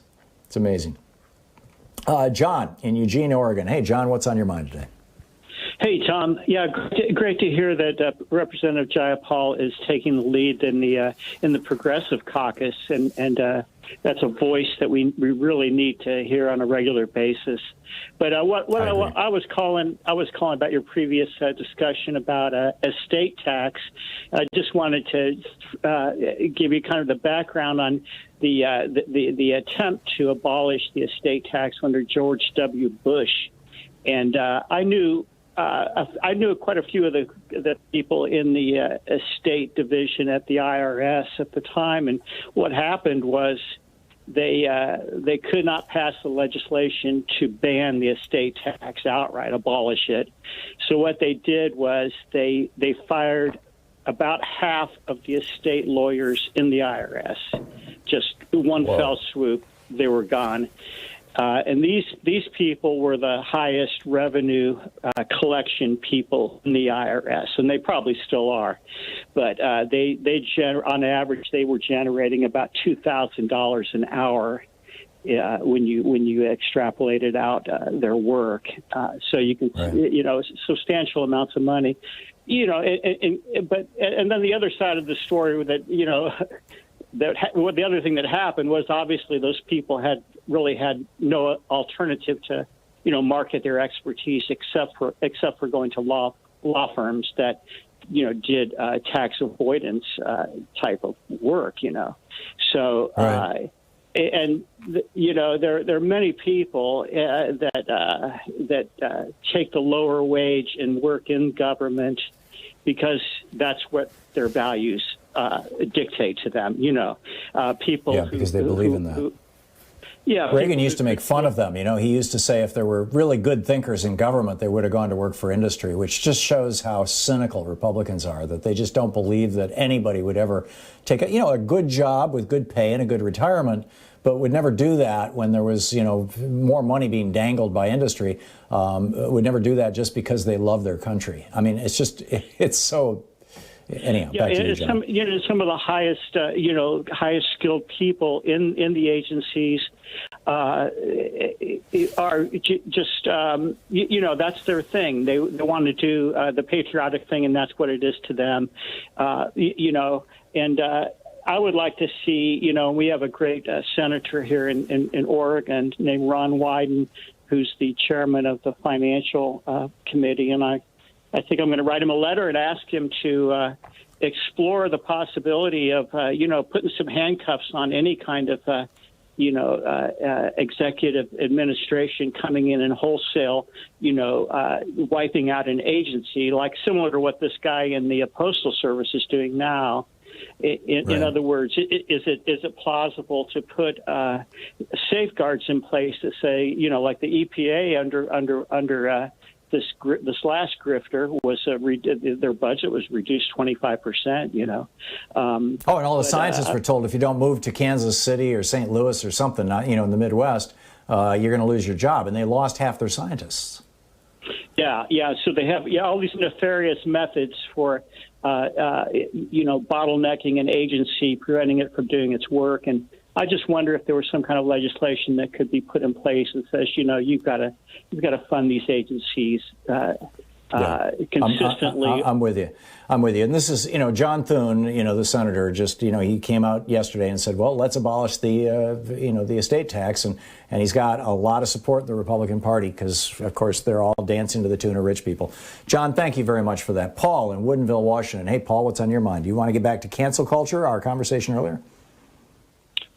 Cancel culture is a dog whistle meme for racism, bigotry, misogyny, and socialism. And that's what's going to drive the Republicans in the elections coming in the next 2, 4, 6 years. Because look at, they're essentially saying, if I can't be a racist, a bigot, misogynist, then my constitutional rights are being stepped on. I can't worship my religious faith if I can't discriminate against people of transgender or LGBTQ. That's my constitutional rights being canceled. If I can't insist that I won the election and also insist that there was fraud, the reason I didn't, that I'm being canceled. And all of it comes down to, if you're going to be sensitive to racial issues, to gender issues, to any religious equality, and then that's all socialism. And you notice what they've said about this bill. It's a boondoggle. It's a pig in a poke. You know, we don't want to be beholden to government, but what they want us to be is beholden to corporate entities. And if you can't be beholden to corporate entities, then that's socialism. The whole Democratic agenda they're going to call socialism, and because it serves the people. Well, if serving the people is a pig in a poke and a boondoggle, and they say it's a Democratic wish list. Well, you know what, Tom? To a degree, that's true. But guess what? Elections have consequences. And this is the way a Democratic president would fix things, quote, fix things. They had their way, and I actually am glad they had their way to try it first, because then we wouldn't know about, what their way would be like. But they had their chance, and that's why we're doing this. That's why we're passing another $1.9 trillion bill, because the $2.9 or $3 trillion bill that they passed didn't work. Their way didn't work. So, right, it's time to see some Democratic way of fixing things. That's the Democratic agenda. That's right. Exactly right. Amen, Paul. Thank you very much. And as I said, I think the era of Reaganism is starting to wind down. And it's really gratifying to see Joe Biden embrace that. Back with more of your calls in just a moment. Stick around. You're listening to Thom Hartmann. Visit thomhartmann.com for audio and video archives. And I think I may briefly reprise my cancel culture rant for people who might have just tuned in, because I'm of the opinion that the Republicans are running cancel culture. We'll be right back.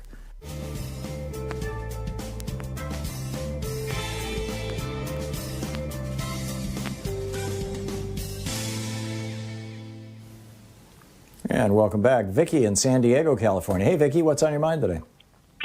Hey, I'm in San Diego, Biotech Beach, and I work in the clinical research area when we test drugs on humans. And I wanted to disagree with you on the skipping animal studies, going from Petri dish to human, and the reasons why you can't do that. Petri dish, they can see whether the action they want in the cells are happening. But a Petri dish doesn't tell you, I'm nauseous and vomiting, I'm getting tremors, I'm losing my hair, I'm having unsafe weight loss or gain. And that's why they have to go to the animal models. And the animal models, they, euthanize the animal, and they do necropsy, and they also look to see if there's any changes to the system in the body. And at that point, the sponsor, the pharmaceutical company, can decide whether or not they want to go forward with human volunteers. Okay, it is an important step in safety when it comes to human volunteers, that information you get from the animal models. And there is oversight with humans. There's institutional review boards that oversee safety. And there's the same thing with animal models, and it constrains the numbers of animals you're using, and you have to justify what you're doing and how many. It's no longer the horror story it was, the videos, we used to see in the 70s and, 80s of the horrors of things being done to monkeys and stuff. It's different now. It's constrained. And, I love animals too, but I know that there's oversight, and professionals are doing this, and they're trying to be humane, and they're in good conditions. And I'm more concerned about the chickens we're eating, and the cattle we're eating, the way they're being treated. So it's an unfortunate, necessary step for safety, and to decide whether or not you're going to go on with this drug or not. And it's really only like 1% of compounds that are developed actually make it to market. And going to human trials is extremely expensive. So I just wanted Vicki, to I get it. I get it. And whole systems tests of things I realize probably can't be done in a petri dish. And I'm glad to hear that there has been a lot of reform in the industry, because it used to be just a very violent and brutal industry. I don't know if they're still doing the thing where, a lot of the Craigslist listings where they say, I'm looking for a dog or I'm looking for a cat. They're just actually going to ship them off to vivisectionists, to people who are going to experiment on them. But I'm glad to hear that things are getting better, and I understand, and I'm with you. We're inflicting a hell of a lot of torture on cows, pigs, and chickens, and turkeys and whatnot. So, yeah, if you want to make a final point. Thank you so much for your time, Tom. Okay, thank you, Vicki. I get it. We can't entirely stop anything, but I am gratified to hear from somebody who's working in the field that it isn't the gruesome industry that it once was. I know that there's been a lot of forward work on not using primates, who are closest to us, but it's a tough one. It's a tough one. But let's also clean up animal agriculture in America. We'll be right back. It's coming up on 10 minutes before the hour here on the Thom Hartmann Program. Fair and only slightly unbalanced. Stick around.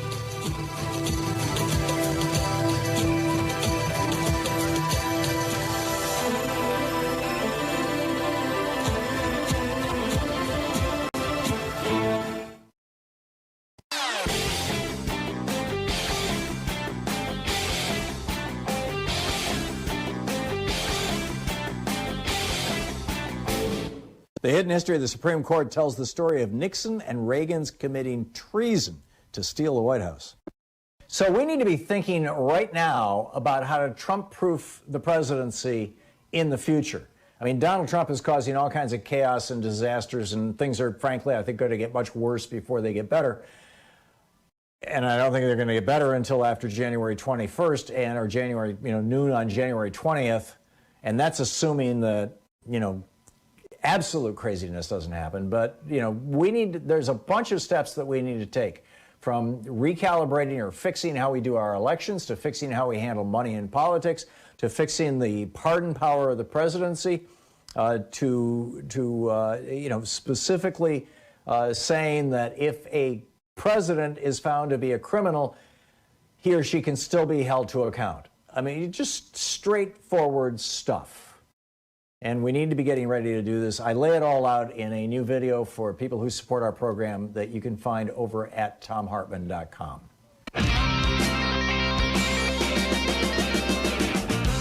Welcome back. Brad in Palm Springs, California. Hey, Brad, what's on your mind today? Hey, Tom, I'm thinking about cancel culture. I'm thinking about the recall of Gavin Newsom, a guy I voted for. All the Republicans who get out on the streets around here to gather signatures, they're trying to cancel my vote. They're trying to repeat what they did with Gray Davis. Like to do. Yeah, that's right. They did. And, that was kind of disastrous. We took 3 steps back after that. He wasn't the greatest governor, but he wasn't as bad as Arnold was for a long time. Yeah, well, what happened, and I think a lot of people outside of California don't even know the story, and Californians, may have forgotten, is that you had a for-profit power industry, Enron, power company, that controlled a large chunk of the electricity in California. They decided that they were going, and it was run by Ken Lay, who not only was a grifter, but was a big Republican donor and a good buddy of George W. Bush. And Ken Lay started these rolling blackouts across California, basically just to jack up the price they could charge. And, now we've got the tapes of the guys here in Portland, actually, who were running the grid down in California going, hey, let's shut down Grandma. That'll be funny. And as these rolling blackouts were happening, the governor was like, he couldn't do anything about it. I mean, it was a for-profit company. And everybody blamed Gray Davis for it. And so the Republicans came out and said, this is all Gray Davis's fault. And they got him recalled and replaced him. Darrell Issa, in fact, was leading that charge because he thought he was the guy who was going to get elected. When Arnold Schwarzenegger announced that he was going to jump into the race, Gray Davis was in the middle of a press conference when that came out. Somebody asked him about it, and he literally started crying, tears in his eyes. But that's how California got Schwarzenegger, who wasn't a terrible governor, but he was a Republican, more tax cuts and more cutting things back. And now they're trying to do the same thing, only this time you've got Republicans who have been trying to sabotage every single effort of Governor Newsom to stop the coronavirus or control the coronavirus. They have sabotaged these through legal efforts. They've sabotaged them most importantly, and largely through social media and the media by saying, oh, yeah, you should go out without a mask, and it's no big deal, and yeah, go for it, and all this kind of stuff. And it's the same strategy. Sabotage a Democratic governor and then, try to recall him so that you can replace him with a Republican. And I don't think it's going to work this time, Brad. Are you getting a sense? I mean, you live there in California. I don't, so I don't get all the California news. Do you have a sense that this might work? I'm a lot more worried about it than you sound, because, it worked really well last time, and they're super well funded again this time. And all the motivated Trumpist crazies are on board with this. When you see guys collecting, the signatures, they got Trump hats on and they got Trump signs out, and they're super motivated. And well, I don't doubt that they can get that. They can probably get that on the ballot, but do you think that they'll pull it off like they did with Gray Davis? As I said, I'm worried about it. I'm going to be out there voting, but, a lot fewer people are going to vote for this thing, and Republicans are good at getting out the vote. Yes, special elections. You're absolutely right. Brad, we'll keep an eye on it. Thank you for that. Daryl in Fredericksburg, Virginia. Hey, Daryl, what's up? Hi, Tom. I wanted to talk about, you mentioned history. I don't think that you could talk about American history without talking about Black history. And that's an integral part of this country. And, we definitely need to establish Black history. I've done my genealogy research in 2013, and I uncovered a lot about my family. And, it was a historical narrative written for the plantation called Wildwood Plantation and Commissary Shop. And it's recognized as a historical landmark now. And, Tom, they talked about the historical way sharecropping systems were run. And the people that wrote the narrative wrote how it was corrupted. And just so happened, this plantation is in Greenwood, Mississippi. And after reading the narrative, they didn't talk about Black people that lived on the plantation. And come to find out, my family came from that plantation. And, so it's a lot. If you Google it, you'll read. My great-grandfather was actually the plantation owner. Okay. And I guess when they wrote the narrative, they didn't think that Black people would ever find out about the relationships of wealthy planters and their Black children. And so what I'm saying is Black history and American history is the same. I agree with you, Daryl. And that was my point earlier, that in the Republican cancel culture thing, they've canceled for 100 years. They've canceled Black history, and now they're trying to fight it as Americans are starting to go, what? Hey, we want to know more about this. Daryl, thank you. That was very informative. I really appreciate that call. And thank you for being with us today. We'll be back tomorrow, same time, same place. In the meantime, don't forget, democracy is not a spectator sport. It requires participation. So get out there, get active, tag, you are it. We'll see you tomorrow. Have a great afternoon. Be good to yourself and the people around you. These are tough times, but we're going to get through. There's light at the end of the tunnel. You've been listening to Thom Hartmann. For audio and video archives, visit thomhartmann.com.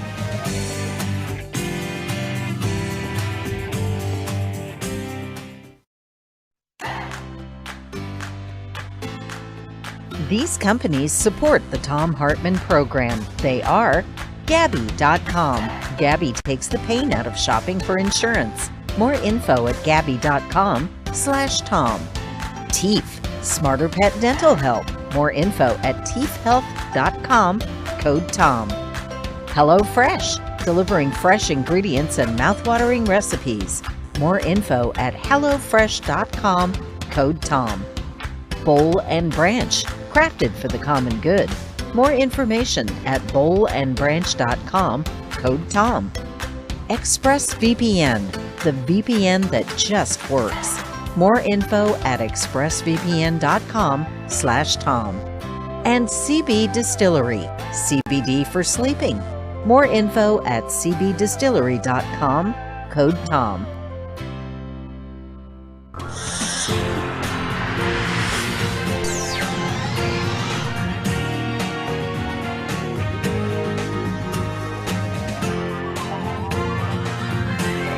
We say fight back!